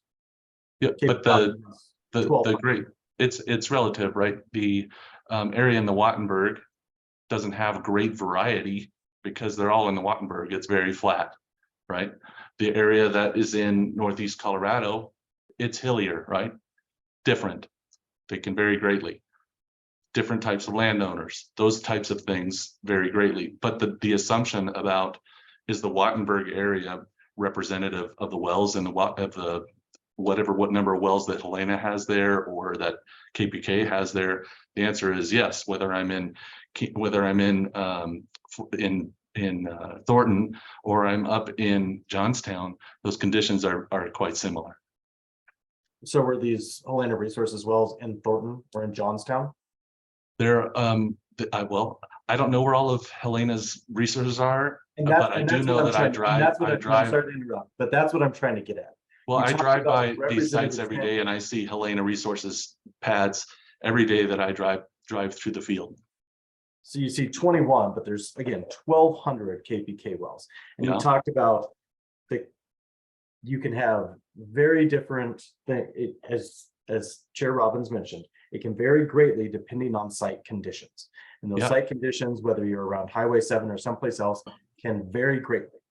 And so what I'm trying to understand is, were those representative samples based on these greatly varying site conditions included in these 18 exemplar wells? Because it looks like all these 18 exemplar wells were done before you ever looked at it. So how was that built into the model of these greatly varying site conditions? I think you're taking out of context a little bit the greatly varying site conditions, and to be more about the topography and less about the factors in the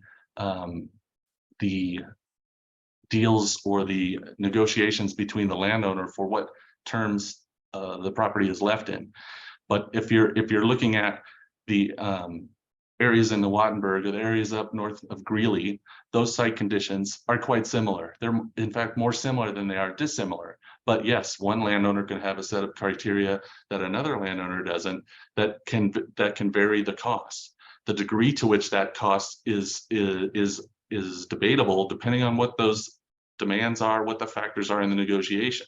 But if you're just talking about cost to plug and abandon and reclaim the areas of operation, those costs are accounted for based off of the factors that I provided, showing that topsoil is not an issue because they're in areas of sandy soil where they're doing ranch land, or cut slopes are not an issue because these pads are all on flat areas.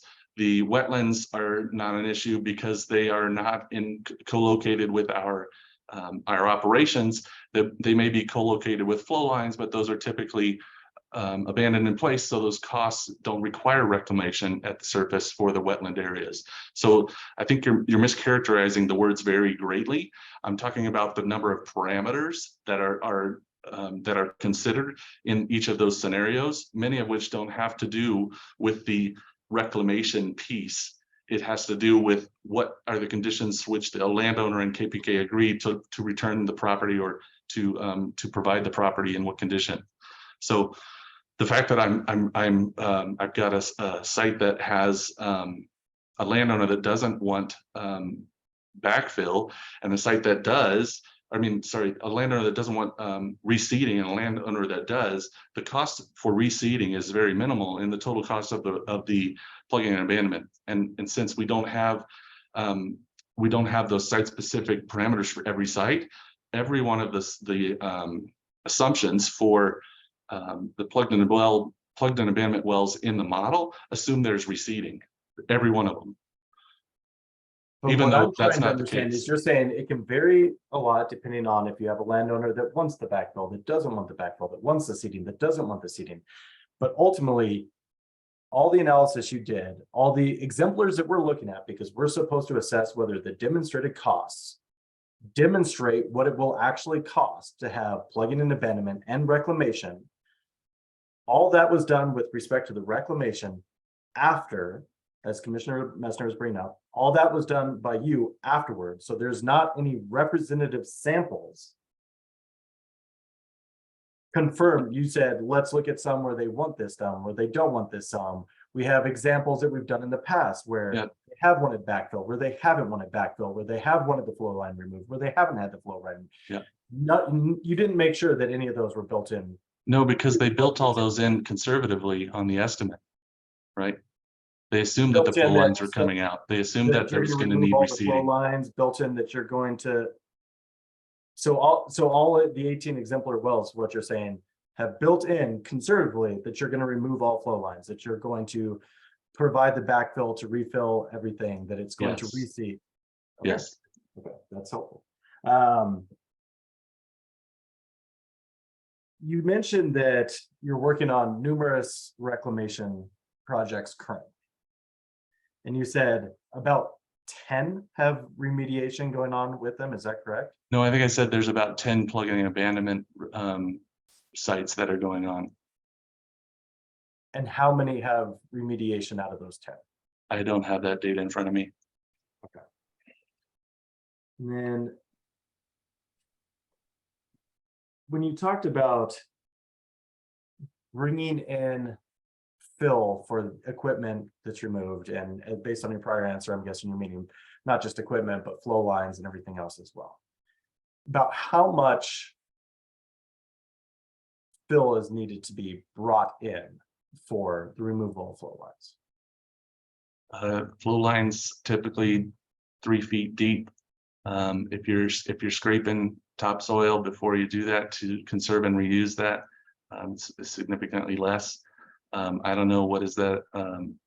It's less than a cubic yard per foot of flow line.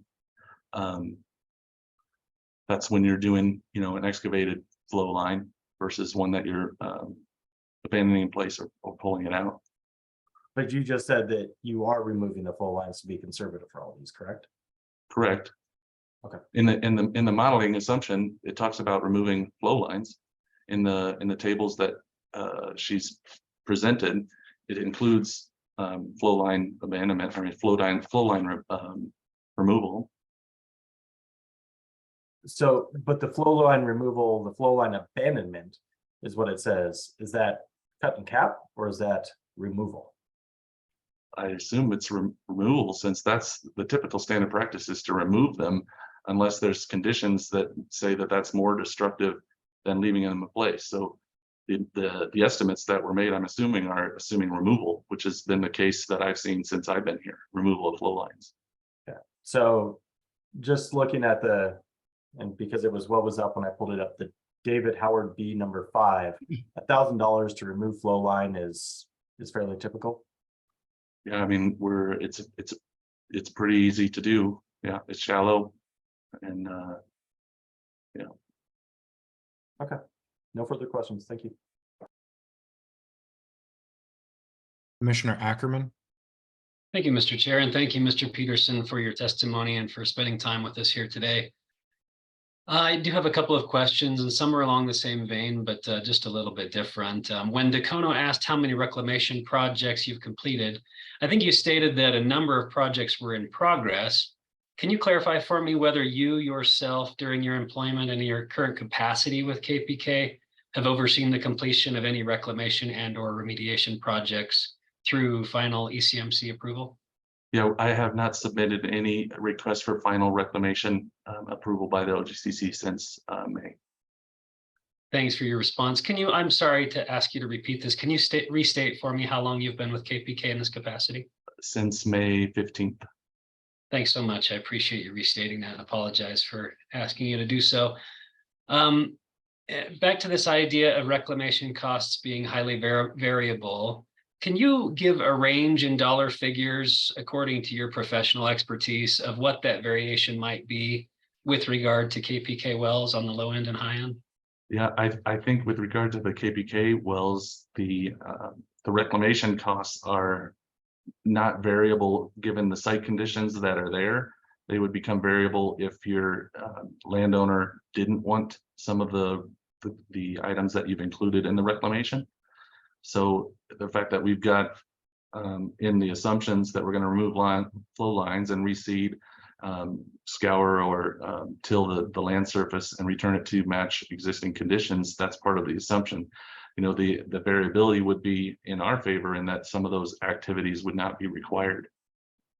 Sure, I get that. And are you able to give a dollar figure number in your professional opinion of what you would estimate the low end of a reclamation project might be and what the high end of a reclamation project might be? It depends on where you're at in the state. I mean, the stuff on the western slope can cost $300,000, $400,000 to put the mountain back together. On eastern Colorado, we're talking flatlands, so not a lot of recontouring. Seeding is done with a tractor and punching straw, and tilling with the equipment right there on site. So fairly low. I don't have an exact figure for those labor costs and equipment costs, but it's relatively low compared to other parts of the state. Thank you, Mr. Peterson. And we've had some discussion earlier in this hearing yesterday as to whether or not remediation was pertinent to this issue. In my opinion, it is. And so I would like to ask the same question for remediation. Any idea in your professional expertise of what the variation might be with regard to the low end dollar figure and high end dollar figure of the remediation projects that KPK may be involved in? Remediation projects can vary, it depends on whether or not you have groundwater impacts.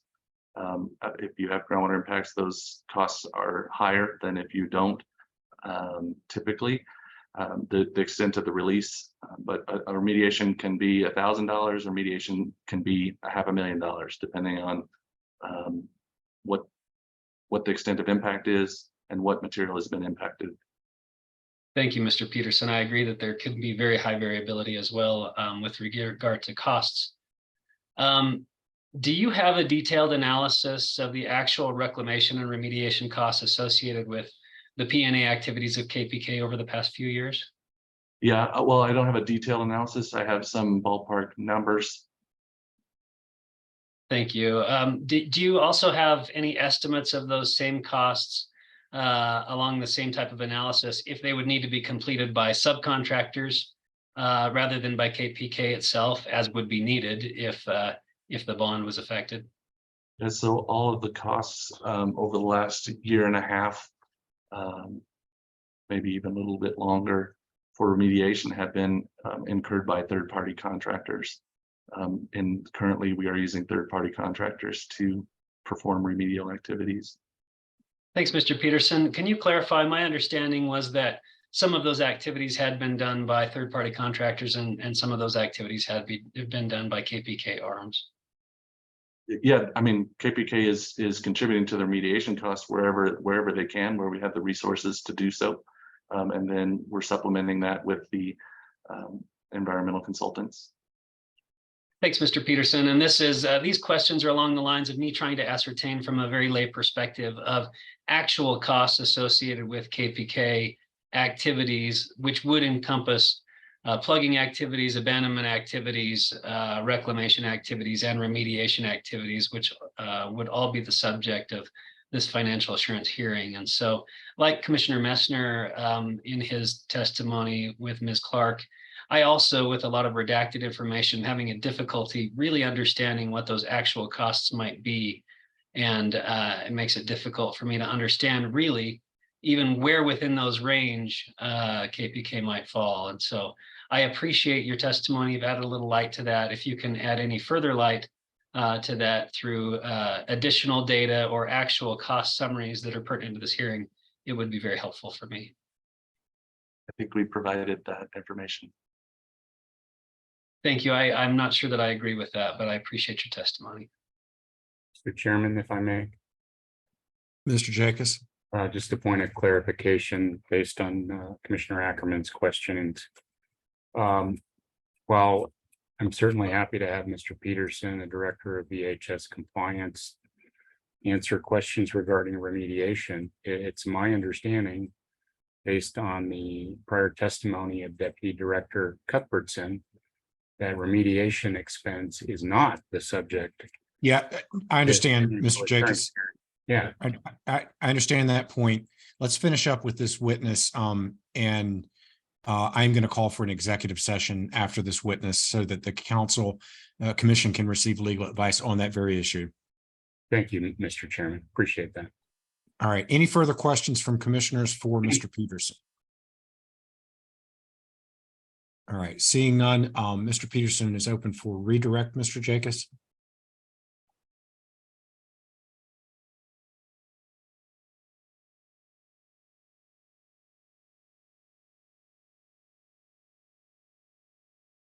I do not have any questions on redirect for this witness. Reserve rebuttal. Absolutely. Can you give me a perspective on the rest of your case? I'm trying to understand additional witnesses, et cetera, and where you may be in your case in chief. Our case in chief would conclude with this witness. We have witnesses for rebuttal testimony, but no other direct examination after Mr. Peterson at this time. Okay, great. Mr. Lewis Prescott, I see you visualized. Did you have an issue? I wonder if this is the proper time for a recross on the new exhibits we saw today. Yeah. And if I may also move for admission of KPK's exhibits as we're at the conclusion of our case with Mr. Peterson's testimony. Why don't we do the recross first, Mr. Jacobs, and then we'll deal with the admission of your exhibits. Very good. Mr. Lewis Prescott, you're up. Thank you, Mr. Chair. I have questions regarding Exhibit S and T. I believe those were discussed by Mr. Kaufman, so I'd ask that he be available for answering questions. Mr. Chair. Yes, are Mr. there Jacobs. any cross-exam questions for this witness, or is he excused? I believe he's excused. Very good. Thank you, Mr. Peterson. Can we have a couple minutes? Our witness room's down the hall. I want to make sure Mr. Kaufman is situated. Yeah, sure. Let's take 3 minutes, turn at 11:31. Thank you. All right, we are back. I see that we have Mr. Kaufman present. I believe at this time, Mr. Lewis Prescott has an opportunity for cross-examination on the recent exhibits to Mr. Kaufman. Thank you, Mr. Chair. And Mr. Kaufman, thank you for providing some more time on this. This will be pretty brief. Can you tell us about how, I'm sorry, can we bring Exhibit S back up? Mr. Kaufman, can you tell me how this document was created? I believe that the individual invoices were pulled and inputted into the spreadsheet. Okay, so invoices. I understand how you have invoices for the 6 third-party entries over there, and that's about 20,000 of the 46,000 costs. Is that right? That's right.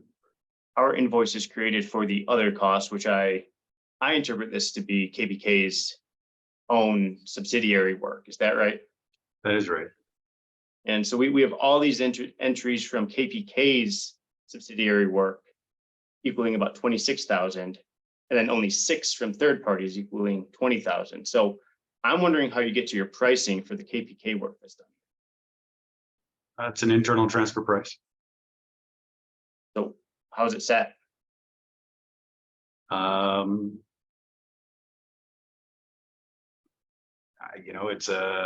think it's a number we decided. All right, thank you. And this is a P&A from 2020. It looks like it's summer 2020, right? Yes, those are the dates. And that was the summer of COVID, right? Right. Prices were pretty depressed at the time, is that right? I don't know if prices were depressed. Which prices are you referring to? People were looking for work at the time, is that right? This was a weird time. I don't know if I would make that statement. Oil prices were depressed. Labor prices, I don't have an answer for you. We've had a little inflation since then. Sure, we've had inflation since then. Why'd you pull an example, P&A example from 2020? We had some of this information already available, and it was easier to prepare overnight. Was topsoil stored on site here?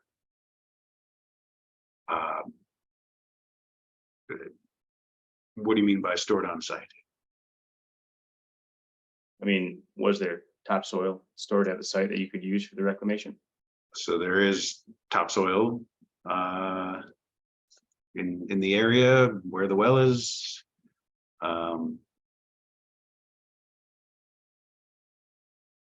There was not a pile of it off to the side.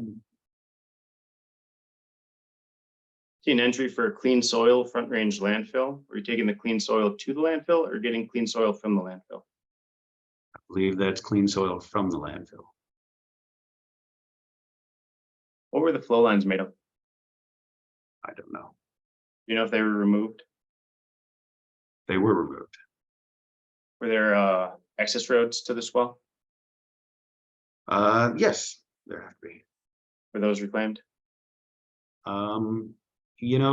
This, I believe, is where there's a neighborhood now. And there was some reclamation, but I think a lot of the reclamation, particularly the roads and whatnot, are now paved over with asphalt. and sidewalks and things like But that. this was a situation where the surface owner waived some reclamation. I believe so. And where in the financial assurance rules do we consider reclamation costs where there's a surface owner waiver?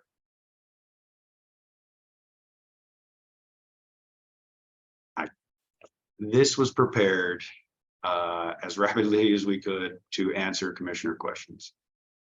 That's the So point this of this reclamation wouldn't actually comply with today's reclamation requirements top to bottom, is that right? I wouldn't say that at all. This can be very representative of our wells. In fact, it's probably a little high. And, you know, as we testified previously, a lot of our access roads are shared by other users, by the landowners, by other industrial users, by other oil companies. Yeah, but let me clarify, Mr. Kaufman, you just stated that the surface owner waived some of the reclamation requirements. So when we were looking at the reclamation regulations and the need to reclaim everything, assuming no waiver, this would not comply with that because there was a waiver, correct? I don't think it's that black and white. I think it very well could comply with those reclamation requirements by the state. Certainly if the landowner waives it, but I think this is representative of many sites. And would be compliant. And if you get a surface owner waiver in that situation, you're not actually going through with a complete Form 6. You're actually seeking a variance from the commission of the reclamation requirements, right? I think it depends. It depends on the agreement. I think some of the agreements, the developer takes on the reclamation requirements. It doesn't mean that we are seeking a variance. And while we might still be responsible for them, contractually, the developer has taken on that liability. You know how long it took for native grass to grow back here? This turned into a housing development.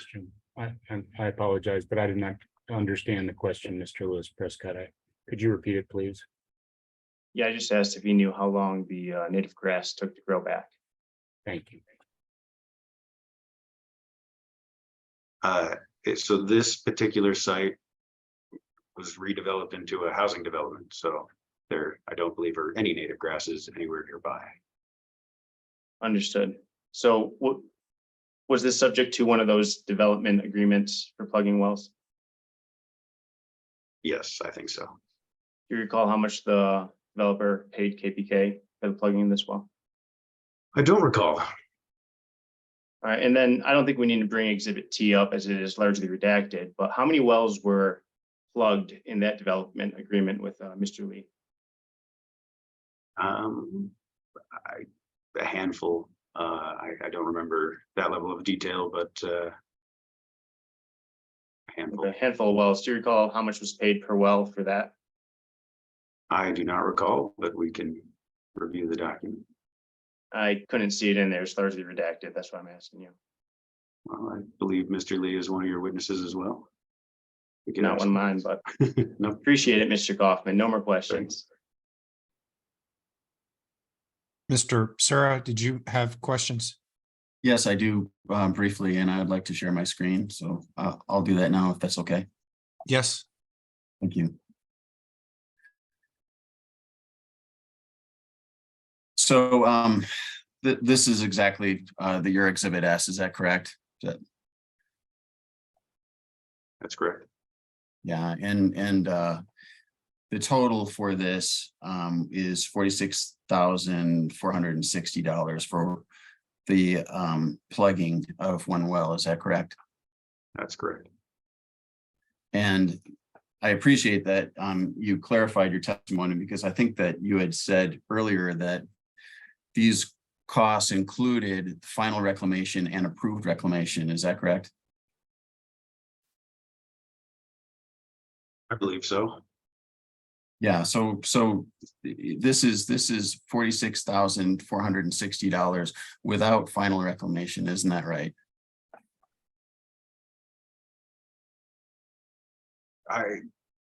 I guess I don't understand why it would be without final reclamation. Because final reclamation includes returning the land, restoring the land to its previous condition. Understand, but the land has been reclaimed to accommodate its new use. So I don't think there would be Okay. it wouldn't be returned to its original use because now there's a neighborhood. So this is in Frederick and along County Road 11 and Highway 52, and I've pointed here to KP Kaufman well 5/123/08/184, the state number 4. Is this the well that we're talking about? I believe it is. So looking at that, this was taken, of course, in 2019. This is the most recent Google Earth imagery that's available online for May of 2023. And this is approximately where that well existed. Is that correct? By your satellite imagery, that makes sense. Yeah. So what we see here, and granted that you have an agreement with the developer and that this is all going to be turned into houses, understand, but the cost that you were looking at didn't include any reclamation of either the well pad or the access road, did it? I don't think any reclamation is correct. There was some reclamation, reseeding, perhaps not. So when maybe I'm misunderstanding the word reclamation, I assume that reclamation means returning it to the surrounding vegetation to what it was previously. Are you just thinking that reclamation includes just removing the facilities, the pump jack and other facilities? Well, you did say any reclamation. I don't think that would be accurate. If it weren't waived by the developer and if this weren't planned to be a development, there would be reseeding as well. Yes. Right. And there wasn't. And so all told, it was 46,460 without reclamation, which means reseeding and recontouring of the well pad and the access road. Thank you. Okay, are you done, Mr. Sarah? Okay, direct, Mr. Jacobs. Thank you, Mr. Chair. I have no questions on redirect for this witness. We'll reserve rebuttal testimony, however. Okay, then let's get to your exhibit Yes. question. Move for admission of KPK exhibits into evidence. And that's exhibits A through R, is that right? Actually, it would be A through T now with the production of S and T in response to commissioner questions at the outset of today's proceedings. Okay, and is there any objections to the exhibits that are moved for entry? On Mr. behalf Sarah of, or Mr. no. Mr. Prescott? thank you, Mr. Chair. On behalf of Dacono, I'm trying to pull up the exhibit list. Many of the exhibits weren't discussed. Mr. Jacobs, a number of these exhibits have to do with salvage value. You're not moving for entry of those, right? That is a good question, and I'm happy to look down our list. If you'll give me just a moment, we could probably eliminate some of them.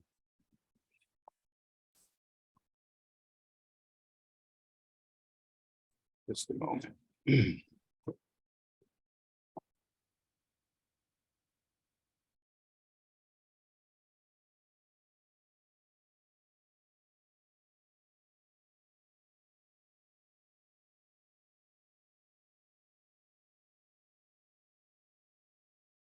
Exhibits E through K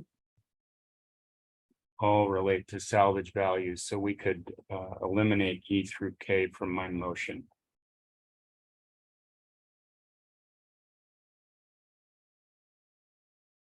Exhibits N and O relate to liens and financing statements on equipment, which also relates to our salvage value testimony that is excluded from this proceeding. So N and O would be excluded.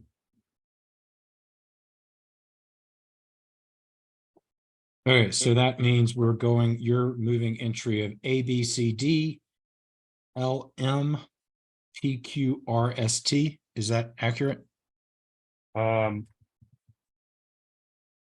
Exhibit P actually relates to the legal argument that staff and KPK were prepared to make, also relative to the consideration of salvage value. So I would take P off the list as well, assuming Mr. Boudreau agrees with me.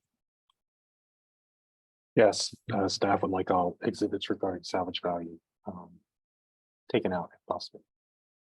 And Mr. Jacobs, Exhibit R is also salvage value for rods. So Thank you. All right.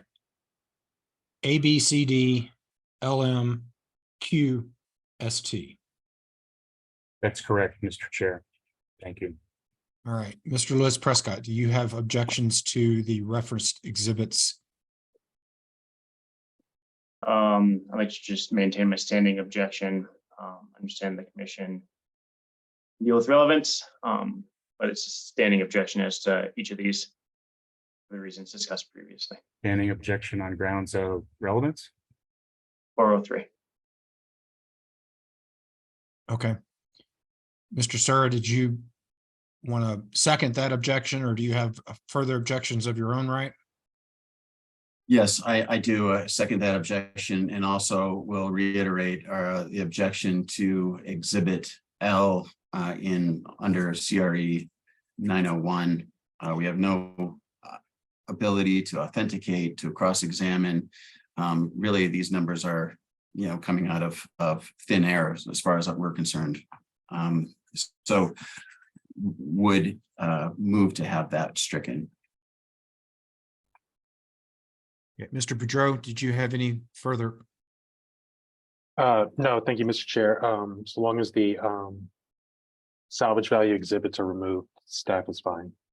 Okay, we're not talking about the salvage value exhibits. Mhm. We're talking A, B, C, D, L, M, Q, S, and T. I understand the objections of the relevant local governments. I'm going to deny those objections and rely upon the commissioners to undertake relevance and credibility issues as we undertake deliberations. And so with that, Mr. Jacobs, your case in chief is finalized, correct? That is correct, Mr. Chair. Okay. I am going to recognize AAG Davenport. I, as at least one commissioner, would like to undertake an executive session at this point in time. AAG Davenport, can you read the script? Thank you, Chair. Yes, commissioners, pursuant to Colorado Open Meetings Law, the commission is entitled to enter into executive session at this meeting. The purpose being as one of the purposes being, as the chair stated, to receive legal advice on the analysis on the issue that the chair identified. With your permission, I would like to broaden the scope of the executive session to just state that the purpose is to receive legal advice and analysis on the entire docket 2304-00117, so that we are not limited in the legal advice that you can receive in the course of that executive session to just one issue. And I think you can express your agreement with that if you approve a motion to enter into executive session, which I will now ask the chair to encourage. The chair makes said motion. Do we have a second? Second. Motion and a second to go into executive session as indicated by AAG Davenport. All those in favor signify by saying aye. Aye. Aye. Okay. Mr. Sura, I acknowledge your hand is raised. Thank you so much. I just would like to know if you are intending to break for lunch after this. I want to, we are probably next, I assume. And so I wanted to make sure my witnesses knew just approximately when they can expect to be called. Yeah, you read my mind. I was going to go there next. So we're going to go into executive session. That means we're going to leave this Zoom meeting and join an executive session Zoom meeting. I don't know how long that will take. Let's guesstimate 30 minutes. And then let's guesstimate another 30 minutes for commissioners to get some lunch. It is 11:51. We're going to tentatively try to show back up at 1 o'clock. If it turns out that we need more time, we will make sure that the indicator on this Zoom meeting will be up to date. So just keep track of that indicator. Right now, once we leave this, it's going to say returning at 1. If it looks like we need to return at 1:15, I will have hearings manager Amaro change that. So that's my plan. I've got lots of lawyers with hands up. Mr. Lewis Prescott. Thank you, Mr. Chair. Quick question. I was just hoping that Hearing Officer Thomas could provide the amount of time left for each party so we can prepare appropriately. Yeah, absolutely. Let's give Mr. Thomas an opportunity to provide time. And Mr. Jacobs, you lowered your hand. You wanted a time check too, right? Correct. Thank you. Apologies for the phone ringing in the background. Staff has 29 minutes and 25 seconds remaining. KPK has 63 minutes and 5 seconds remaining. Frederick has 76 minutes and 49 seconds remaining. And Dacono has 8 minutes and 29 seconds remaining. Thank you very much for the accurate determinations of time, Hearings Officer Thomas. Okay, with that, I would encourage everyone just to stick around. We'll be back at 1 o'clock, we hope, and we will then, you're right, Mr. Sura, you're up next, so you and your witnesses will be acknowledged at that point in time. Thank you. We will see you soon. Okay, welcome back. I see all the commissioners. I see the, actually, I don't see Commissioner Cross yet, but I know there he is. All right, we have had our executive session and our lunch break. The first thing that I should do as chair is recognize Assistant Attorney General Kyle Davenport. Thank you, Chair. Commissioners, as you know, the commission just met an executive session, the purpose being to receive legal advice and analysis on the issues presented in doc number 230400117. No votes were taken in the course of that executive session and no decisions were made. Mr. Chair, I'd encourage you to ask for a motion to exit executive session. So encouraged. So moved. Second. Motion and a second to exit executive session. All those in favor signify by saying aye. Aye. All right. With that, we are going to reopen docket. I don't know this number by heart by now. 230400117. Mr. Chair, it appears that we're missing some folks on the panel here. I was about to suggest that. It looks like we need Mr. Lewis Prescott. Is he in the house? All right. And do we have Mr. Boudreau? There we are. Here, Mr. Chair. Thank you. All right. We now I'd like to have Mr. Jacobs visualize Commissioner Cross. All right. I believe we've got everybody. Okay, I want to bring up a legal issue at this point in time. Procedurally, where we stand, we have heard the case in chief from the applicant, that is staff. We've heard the case in chief from KPK, and we're on the verge of hearing cases in chief from the town of Frederick and then from the city of Dacono. I am aware, having read the pleadings ahead of time, that we have an issue of dispute legally regarding whether in a demonstrated cost proceeding, the issue of remediation should be part of the case and part of the presentation. I have heard from Deputy Director Cuthbertson that staff had taken the position that it is not necessary and would be dealt with later under Form 27.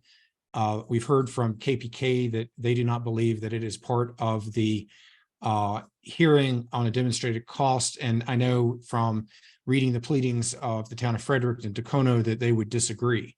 I think we need to address this matter now. I would like to provide at least one commissioner's perspective on the matter. I've looked at our Rule 702D4B, and it requires that the total amount of financial assurance the operator will provide to the commission will be Roman numeral 1, single well financial assurance for every well, Roman numeral 2, other financial assurance, and then CC, remediation pursuant to Rule 703B. I also look at the statement of basis and purpose, and I quote, where operators use demonstrated cost of plugging, abandonment, and reclamation, the commission intends for operators to include all relevant costs and information in their single well financial assurance proposal, including but not limited to, and the first item is known remediation issues. There's a number of other items as well that I believe are expected. I look at that and I give meaning to all the words of both our rule as well as the guidance document on how we interpret the rule. And I believe that where an operator is desiring to establish a demonstrated cost basis for single well financial assurance, that proposal must include known remediation issues. I would note that this is a legal issue of first impression for the commission. We've not had to debate this part of our rules and regulations. I would also note that, and so it's appropriate before us now, and I think it's appropriate for this commission to make a determination on the issue before we move into the next cases in chief. Because if the other commissioners disagree, then I mean, depending on which way we go, we need to figure out what we're going to do with the case. So those are my thoughts on this legal issue. I would like to hear from other commissioners if they've provided some thoughts around this as well. Who else would like to deliberate? Commissioner Messner? Thank you, Mr. Chair, and thank you for bringing up this topic, because I think it's a really important topic and one that was thoroughly deliberated upon in the financial assurance rulemaking. Yeah, I think an option 4 operator, has 2 paths, as you indicated, as per the definition of single well financial assurance. They can choose to utilize the default financial assurance dollar amounts, both from a per well standpoint and a per location standpoint, provided for in rule, or they can provide demonstrated costs. In providing demonstrated costs, I think there's a very clear amount of information that is necessary to be provided in order to be able to make that showing, and that all of that information needs to be provided in order for this commission to make a determination on the applicability of an applicant's demonstrated costs. I think it's an inappropriate or incorrect interpretation to believe that that process of separating remediation from plugging and abandonment activities and reclamation is allowed within our rules. I don't think it was ever contemplated that it would be bifurcated. And I think it's important to understand, both within the rules and within the statement of basis purpose, as well as the intent of the deliberations that we had during the financial assurance rulemaking, that demonstrated cost is separate than the default dollar amounts associated with single well financial assurance. Demonstrated costs has its own set of criteria that needs to be met in determining whether or not an operator has shown all of the costs associated with plugging, abandonment, reclamation, and remediation of their assets. The default cost, as indicated in the statement of basis of purpose, does not necessarily include remediation. The default costs associated with our rules under single well financial assurance as a mechanism for staff in their review and or this commission in its review to review Form 27s and determine whether additional financial assurance over and above the default single well financial assurance needs to be applied based on Form 27s. That is separate than the demonstrated cost requirements, which clearly require known remediation issues to be provided as part of the submittals associated with an application that intends to use demonstrated costs. And so to me, the intent is clear. To me, the rules are clear. I do believe that the staff has interpreted that, in my opinion, incorrectly.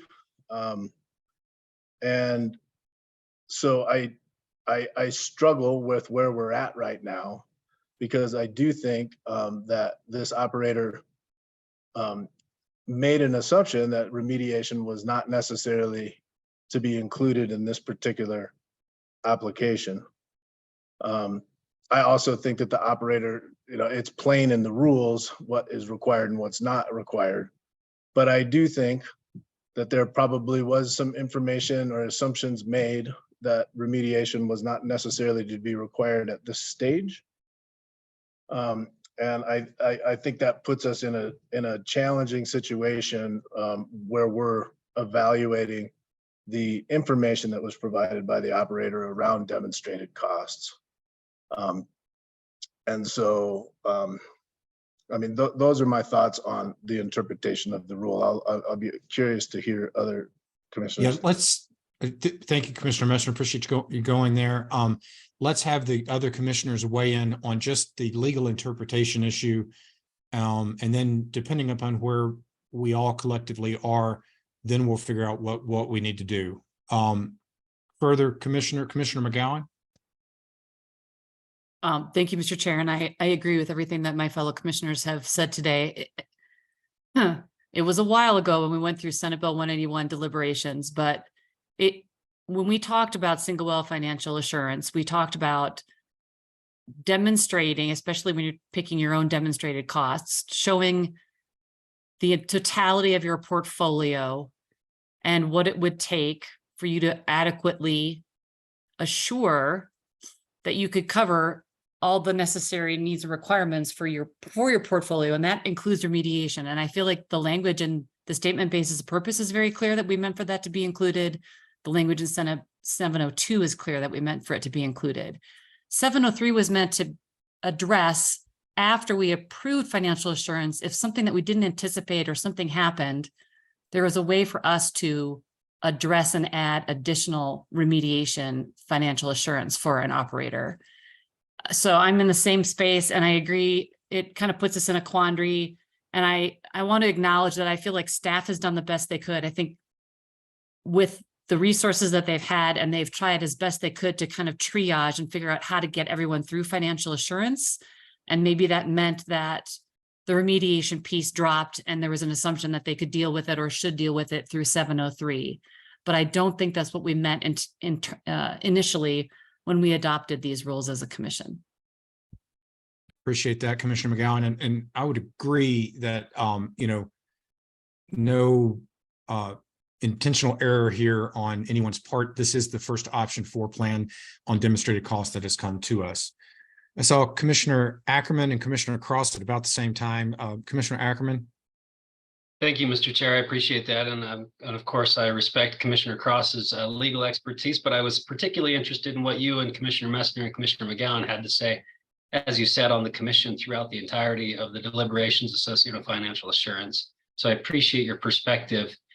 I would just add that I agree, but in addition, I think when we read through the regulations, in paramateria, I think remediation is clearly contemplated as part of plugging and abandoning and reclaiming wells. And even in the context of financial assurance, excuse me, in the 100 series definitions under cash bond, talks about it being United States currency provided to the commission as financial assurance, including certificates of deposit and money market accounts. A cash bond may be expended by the commission if an operator fails to perform its plugging and abandonment, reclamation, or remediation obligations, all four considered together under the concept of financial assurance. Under 434D4, plugging and abandonment of out-of-service wells, an operator will plug and abandon, commence reclamation pursuant to Rule 1004, and as applicable, commence site investigation, remediation, and closure pursuant to other rules that are listed in that regulation. 701C1 also gives the commission the authority to make expenditures of financial assurance. When it says all types of financial assurance may be expended by the commission if an operator fails to perform its obligations under the act or the commission's rules, including its plugging and abandonment, reclamation, and remediation options. Once again, all four mentioned together with regard to financial assurance. This is just a smattering. There are other concepts and inclusions throughout our regulations that would lead me to believe that remediation, as I asserted earlier in this hearing, should be a part of a financial assurance hearing, particularly when one is based on demonstrated costs. So I, on that legal concept, am in agreement with the three who've spoken so far, Mr. Chair. Thanks. Thanks, Commissioner Ackerman. Commissioner Cross? Thank you, Mr. Chair. I'll start off saying that this was something that I pondered over for quite a while after the hearing yesterday, because I think I had my initial thoughts on it, and then after hearing Deputy Director Cuthbertson provide his interpretation, I almost had to second guess myself a little bit and look at it again. And I will say that there are numerous places where it talks about purely plugging and abandonment and reclamation, particularly when it talks about as Commissioner Messner noted, the default amounts, the $30,000 for plugging and abandoning, the $100,000 for reclaiming a well, and there's not those default amounts for the remediation aspect of it. And so, putting on the lawyer hat that I used to wear, I had to go through and spend quite a bit of time going back and forth between the rules and the statement of basis and purpose, because unlike Chair Robbins, Commissioner Messner, and Commissioner McGowan, I didn't have the benefit of being part of the deliberations. And as a new commissioner, I kind of have to look at what we're given, which is the statement of basis of purpose and the rules themselves. And so as I went through and looked at it, to me, I agree that remediation does need to be talked about when we are talking about a plan with demonstrated costs. And the reason for that is for the portions of the rules and the statement of basis of purpose that Chair Robbins talked about. And so when I see 702D4B and it talks about, it will also discuss other financial assurance, including other oil and gas facilities, surface owner protection, and remediation. And when I also look at the statement of basis and purpose, and it says, let me pull it up. And it says, where operators use demonstrated costs of plugging, abandonment, and reclamation, the commission intends for operators to include all relevant costs and information in their single well financial assurance proposal, including but not limited to known remediation issues. And so while I think in a situation where if we're looking at the default, you only are looking at the plugging and abandonment and the reclamation. So looking at those, the $30,000 as applicable and the $100,000, we wouldn't have included that language and those portions of the rule in the 700 series and in the statement of basis and purpose unless they had specific meaning. And so I think when an operator is planning to use demonstrated costs, we do have to consider single well financial assurance. And admittedly, there's not a lot of instances where demonstrated costs have been approved. I went back and I looked at the Helena resources, and each of the wells that they looked at, each of them specifically noted there are no known remediation issues at this well. And to me, that's significant because I think that had there been known remediation issues, I think you have to take that into account. So while we're talking about ultimately what do we need to meet our financial our obligations under the rules, remediation is a part of that. And so I think you can't look at the reclamation aspect without first looking at the known remediation, because if you only have set up what it's going to cost to reclaim, but you don't have the money to get to that reclamation for known remediation issues, you're going to run into an issue.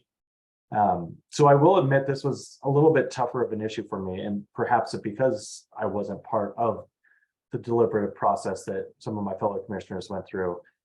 But ultimately what it comes down to for me is the fact that this language was used in the statement of basis of purpose, the fact that this language was used in the 700 series rules means it has to be given some sort of meaning. And that meaning to me is that where demonstrated costs are used as opposed to the default costs, you have to include known remediation issues. And here I think we're well aware of known remediation issues that have been talked about in other hearings, but is in this hearing as well. And so I think, to me, that's something that does need to be taken into account if we're looking at demonstrated costs for a financial assurance application. Okay, so we've heard from all five commissioners. All five commissioners are consistent in their interpretation of this issue. So that will be binding on ourselves and the parties that practice before us, as well as our staff as we move forward. At this point, we now need to determine what procedurally is the most appropriate step for the parties to this hearing. The staff and KPK did not, and it wasn't their fault, did not brief or address remediation in their cases in chief. And I've got two other parties that are ready to brief that issue now. I am not of the opinion that it would make sense to continue today, because I don't think it's fair that the relevant local governments would get sort of first crack at addressing the issue. I believe that it's more appropriate for some time to be given to staff and KPK to weave into their, to have another bit of case in chief to address the remediation issue that we've concluded is appropriate. And so with that, I would ask Mr. Boudreau or Mr. Jacobs, you've got your hand raised. We can allow you to go first if you want to talk to me about procedural next steps. I appreciate your comment and recognition regarding fairness to staff and KPK in these circumstances. I must respectfully take exception to your interpretation. The Form 3 wouldn't even allow us to indicate remediation expense. It was grayed out on the form when Form 3 was submitted. We asked for discovery and were denied that by the hearing officer. That was intended to determine what criteria staff was looking to measure demonstrated costs against. We asked for information exchange with staff on that issue, to even just simply interview the deputy director about that. We were denied that as well. We were told to go look at other operators' forms. We did that.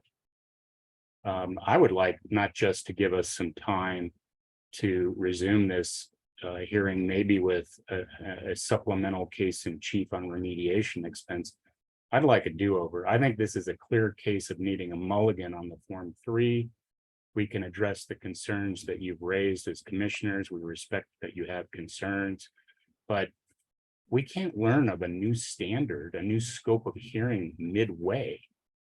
And we've been put in a denial of form and notice of hearing posture that is untenable.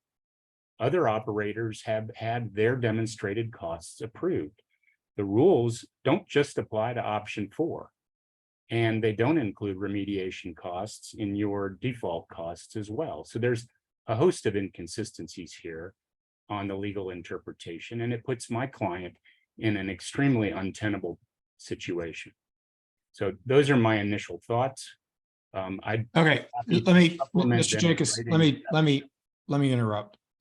I think that the most, instead of hearing from folks on this issue firsthand today without having a chance to sort of think through it, I'm going to take advantage of the fact that we have a hearing officer. I am going to request a motion to continue this matter to an indefinite date, and I'm going to ask the hearing officer to allow the parties to slightly brief what the next appropriate step is. You can then have, slow measured steps in terms of what your concerns are. I, as one commissioner, am not interested in a mulligan or in a complete do-over. I think this is a discrete next legal issue that can be accomplished appropriately without having to regurgitate all the evidence that we've already heard. You knew about the standards on plugging and the reclamation, and you've presented your case on that. So my direction to the hearing officer, and I'm interested in hearing from my other commissioners, is just figure out what's the appropriate time for a supplemental case in chief on this issue, and determine that based upon some briefing from the parties. My other commissioners, I'm looking at you to determine if this course of action seems prudent or acceptable. Commissioner Messner, then Commissioner Ackerman. Thank you, Mr. Chair. I do think it's appropriate. I think it's appropriate to limit the scope, and I do think that it is a discrete topic around remediation and known costs associated with remediation. If asking for demonstrated costs, I think that the other elements, plugging, abandonment, and reclamation, were clear, and were clear to the applicant, and were clear to the other parties. I think it's also important to understand that in utilizing the default, that there was still an intent to be able to address remediation, but that was in Rule 703 and not necessarily within the default dollar amounts associated with plugging, abandonment, and reclamation, if utilizing the default for option 4. And I think it's important to clarify that. But in utilizing demonstrated costs, I think, utilizing the hearing officer and figuring out next steps in order to be able to allow this discrete remediation topic to be included in case in chiefs, and then continue to be deliberated upon as appropriate. Commissioner Ackerman.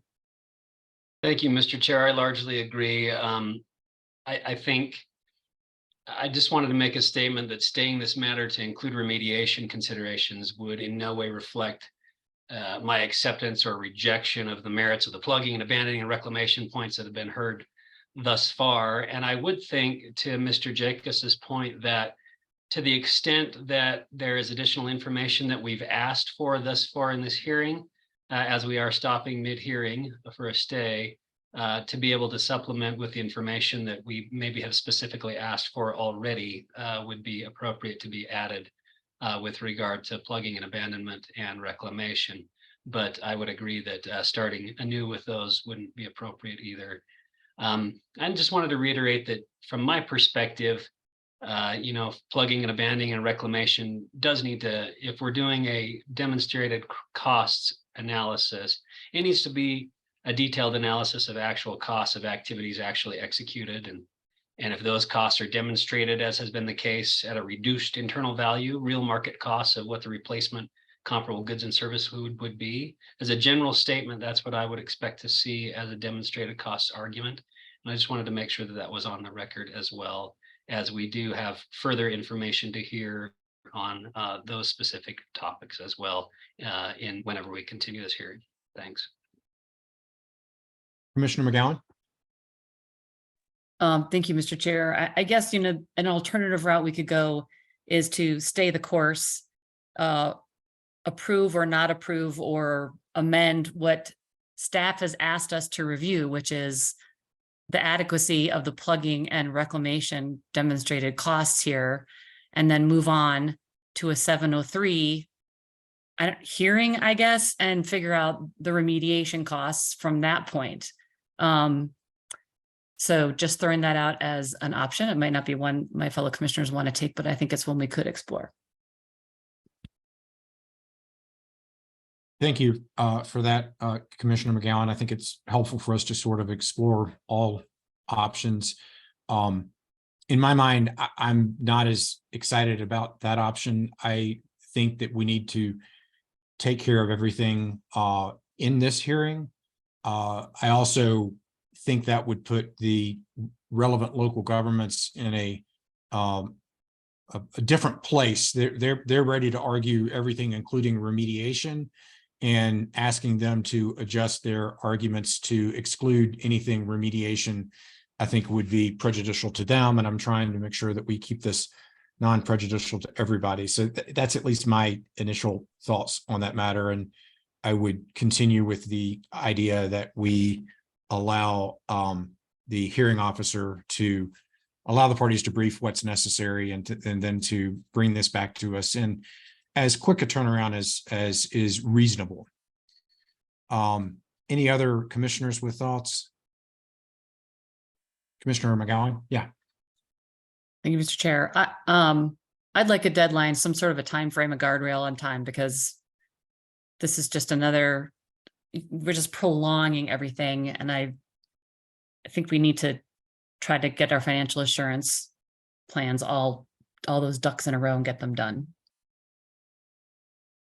So I realize you're trying, you know, can we say it has to happen within the next 5 months, 4 months? Like, how much time do people need? You know, I was thinking no more than 60 days. Okay, thank you. All right, that generated lots of attorney hands. Mr. Sura, and then Mr. Jacobs, and then Mr. Boudreau. And then Mr. Prescott, Louis Prescott. Thank you, Chair. On the issue of prejudice to the relevant local governments, we've have, at least speaking for Frederick, 4 witnesses that have been listening intently for the last 2 days and are now on Zoom, ready to give their testimony. And I guess I'd like to have an opportunity to do that. I recognize that a lot of our arguments are now mooted, frankly, because you agreed with our position that remediation needed to be considered. But if you were to offer or give us what we're asking for in our requested relief, that is just to go back to the default. I mean, it's not only remediation that this operator failed to provide, but it's also true costs, you know, verifiable costs of topsoil. You know, our case in chief will demonstrate that it's not just remediation, that they failed in almost every count.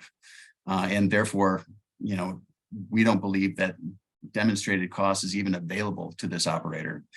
And if you were to come and agree with that position, this issue of remediation does not need to be addressed in this case.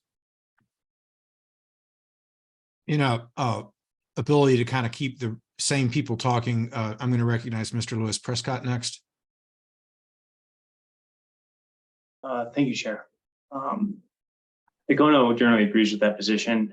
We'll also note that Econo took a look at the 59 issue wells, 13 of which involve recent spills or remediation, but that's only 22% of the wells. There's still 68% of the wells we're looking for a single well financial assurance ruling on, with the alternative to required plugging if the bonding is not paid. So I think it is worthwhile to allow this case to continue with respect to actual plugging and abandonment and reclamation costs.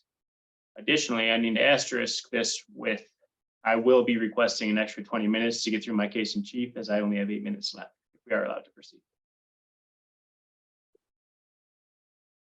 All right, Mr.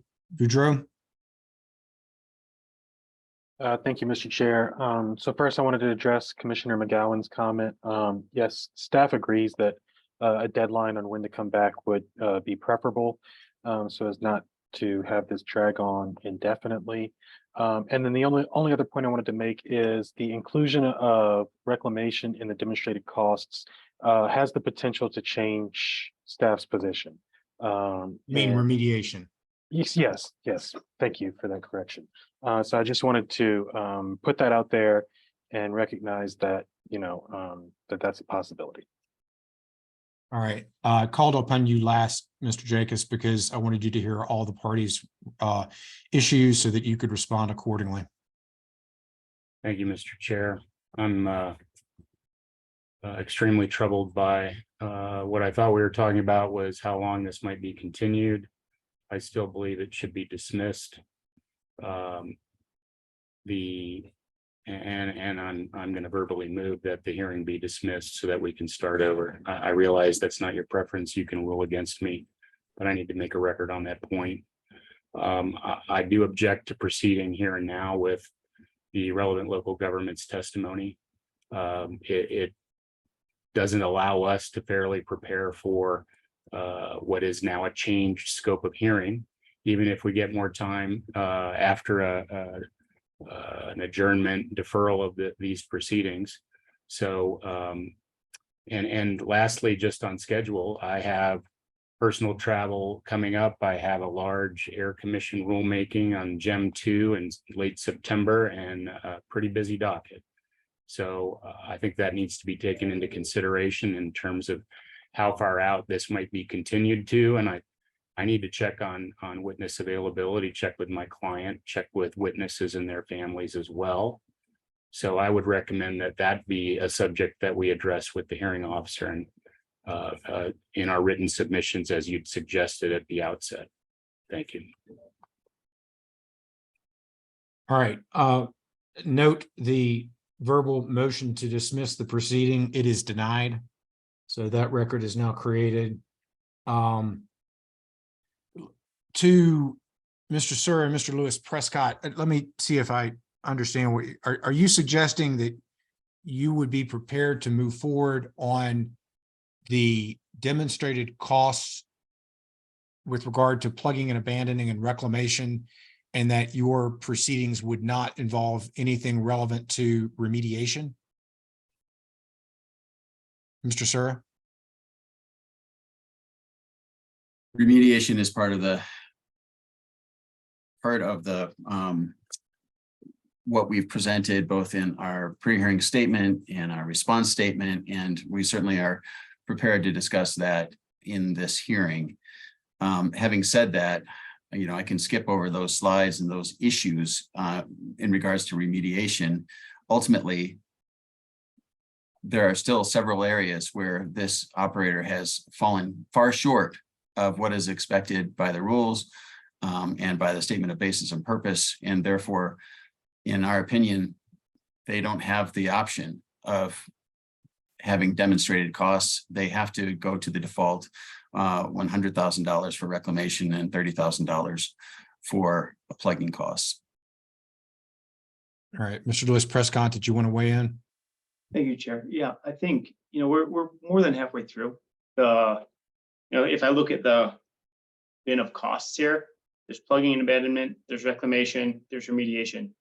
We're more than halfway through as to two of those, plugging and abandonment and reclamation.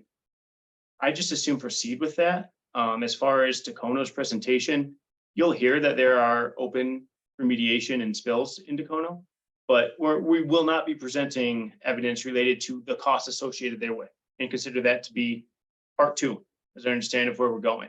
So get through the case in chief for all parties as to plugging and abandonment and reclamation in the single well financial assurance spectrum, and then reach that. Then we revisit on remediation, and it could be that gets resolved on its own outside of this, or that all four parties are back in this. I'm not sure. All right. Okay, well, I appreciate everybody's perspective, and I hopefully you appreciate that I'm trying to make a next step procedural determination that is most appropriate for all parties and providing the least amount of or no prejudice to anybody. I think that in order to accomplish that goal, that my initial direction of staying this matter or asking my commissioners for a motion to stay, I would suggest that that motion include a preferred have this come back to us within 60 days. I just have a concern that the relevant local governments cases in chief are going to I feel they're going to necessarily trip into remediation. And I feel that that is not appropriate. And I want to reset this so that we can have a supplemental case in chief from the parties that bear the burden here on remediation. I take also the information from Mr. Boudreau that analysis of this newly discovered issue may alter staff's position. I'd like to hear about that too. I would like the relevant local governments to also have that information so that they can adjust their cases in chief. And Mr. Sir and Mr. Prescott, I apologize to your witnesses who have listened for the last day and a half and who are not going to be able to be heard today. So with that, any final words from commissioners? Commissioner Cross? Thank you, Mr. Chair. In thinking about it, a couple things did cross my mind, particularly that throughout the preparation of this proceeding, I know that Dacono and Frederick have had the issue of remediation part of it. So to a certain extent, I do understand that staff and KPK should at least be prepared to address the arguments being made by them. But to me, what I think sticks out more than anything else is Mr. Boudreau's comment that under this direction from the commission, it may change staff's position. So while I appreciate the fairness arguments, both from the relevant local governments and from Mr. Jacobs, and completely understand, I think what jumps out to me most is that this could have an entirely different position affecting it with one of the parties. And so to me, I think that stands out more than anything. And because of that, I would also be in favor of staying rather than proceeding. And so I guess consistent with what's been said, I would move for this proceeding to be stayed and direct the hearings officer to work with the parties to set up a new hearing so that we may continue this within the next 60 days. Commissioner Ackerman?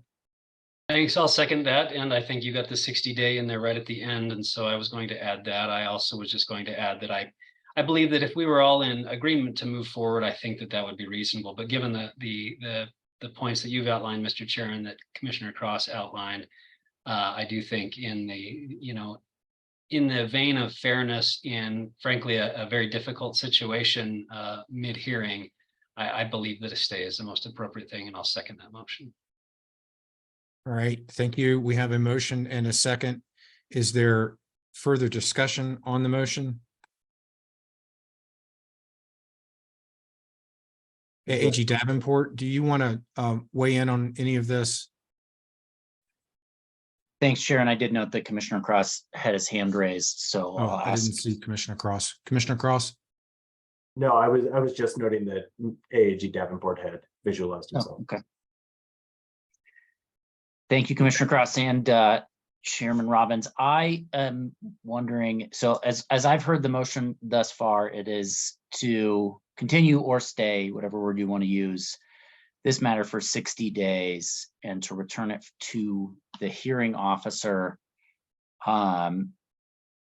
to determine the process leading up to that hearing, what additional process is necessary, including allowing the parties to provide written suggestions or positions on what that process should be.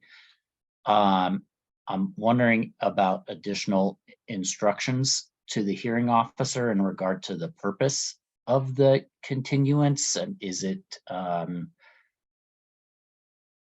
in short, the discussion has been about remediation. And so my assumption is the purpose of the continuance is to allow parties to supplement their cases in regard to that issue and supplement information, et cetera. Is that part of the motion intended as well? I think that's what was the intent of the motion, and to allow a new amended final pre-hearing statement that contemplates that we will next hear from staff and KPK in that order on their supplemental case in chiefs relevant to the issue of remediation. Mr. Cross, or Commissioner Cross, was that the intent of your motion? It was, and so I'd be comfortable amending my motion to include that further correction. Commissioner Ackerman? Second is amended as well. AG Davenport, do we have a good enough motion and record here? So I'd like to ask a clarifying question if I could, Mr. Chair. Commissioner Messner?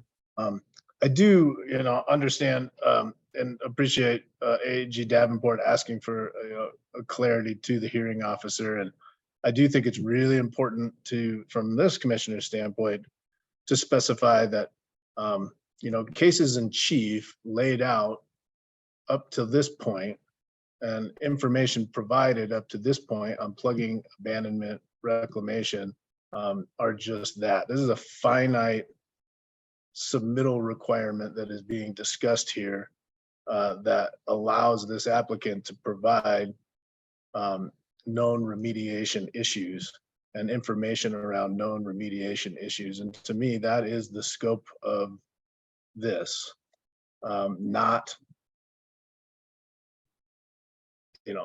providing all kinds of additional information, around the rules or around,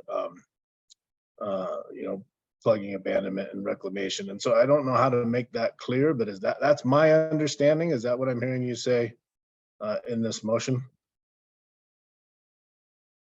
That's the intent of my motion. I know that at one point in time, Commissioner Ackerman said that some additional information regarding some of the questions would be appropriate. I think my motion is more focused on the supplementation, similar to what was done before with respect to supplementation, but it being supplemented specifically to address the remediation issue.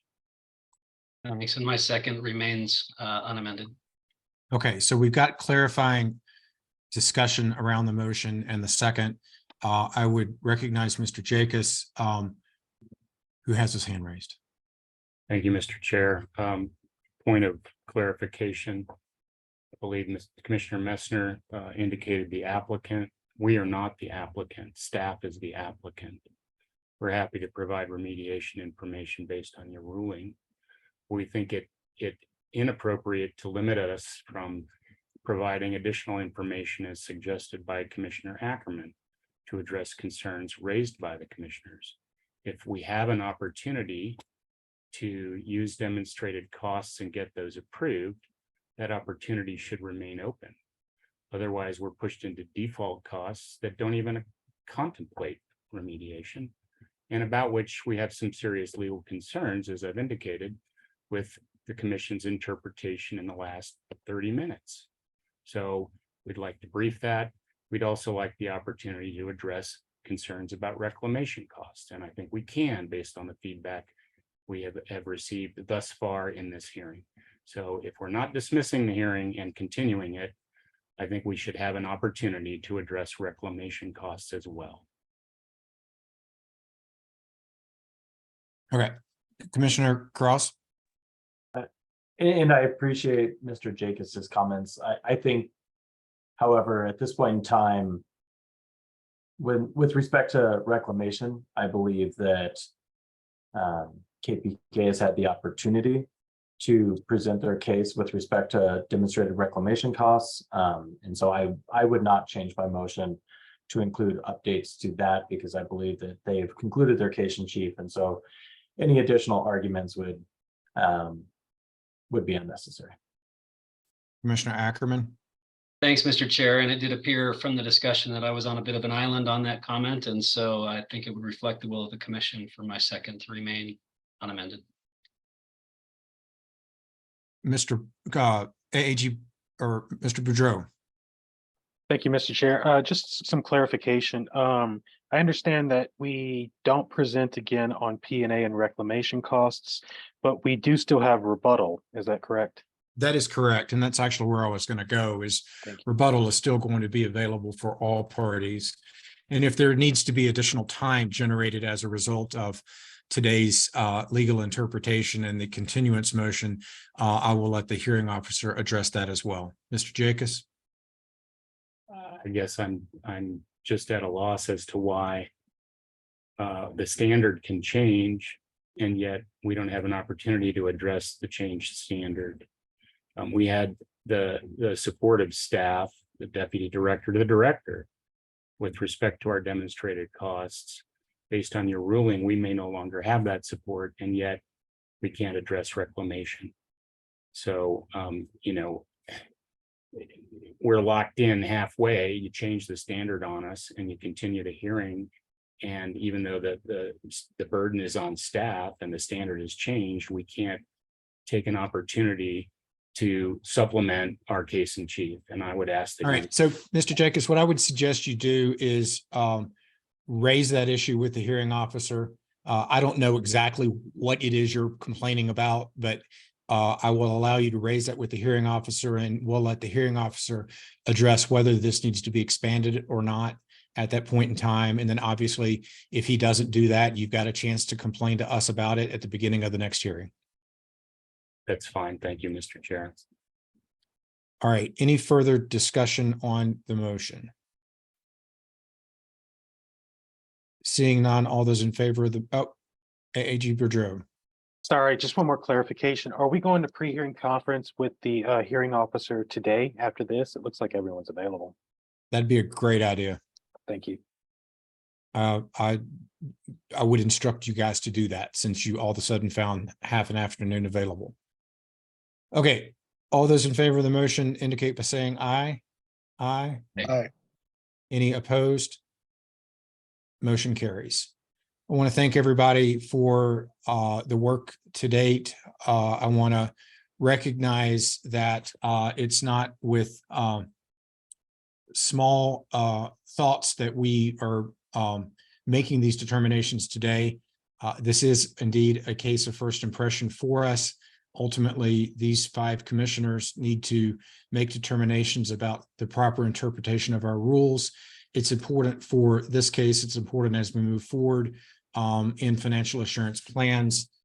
We encourage the parties to work together with the hearing officer to, as expeditiously as you can, act in accordance with the motion that carried today. I believe that concludes the business of the agenda for the Colorado Energy and Carbon Management Commission today. I would look for a motion to adjourn. So moved. Second.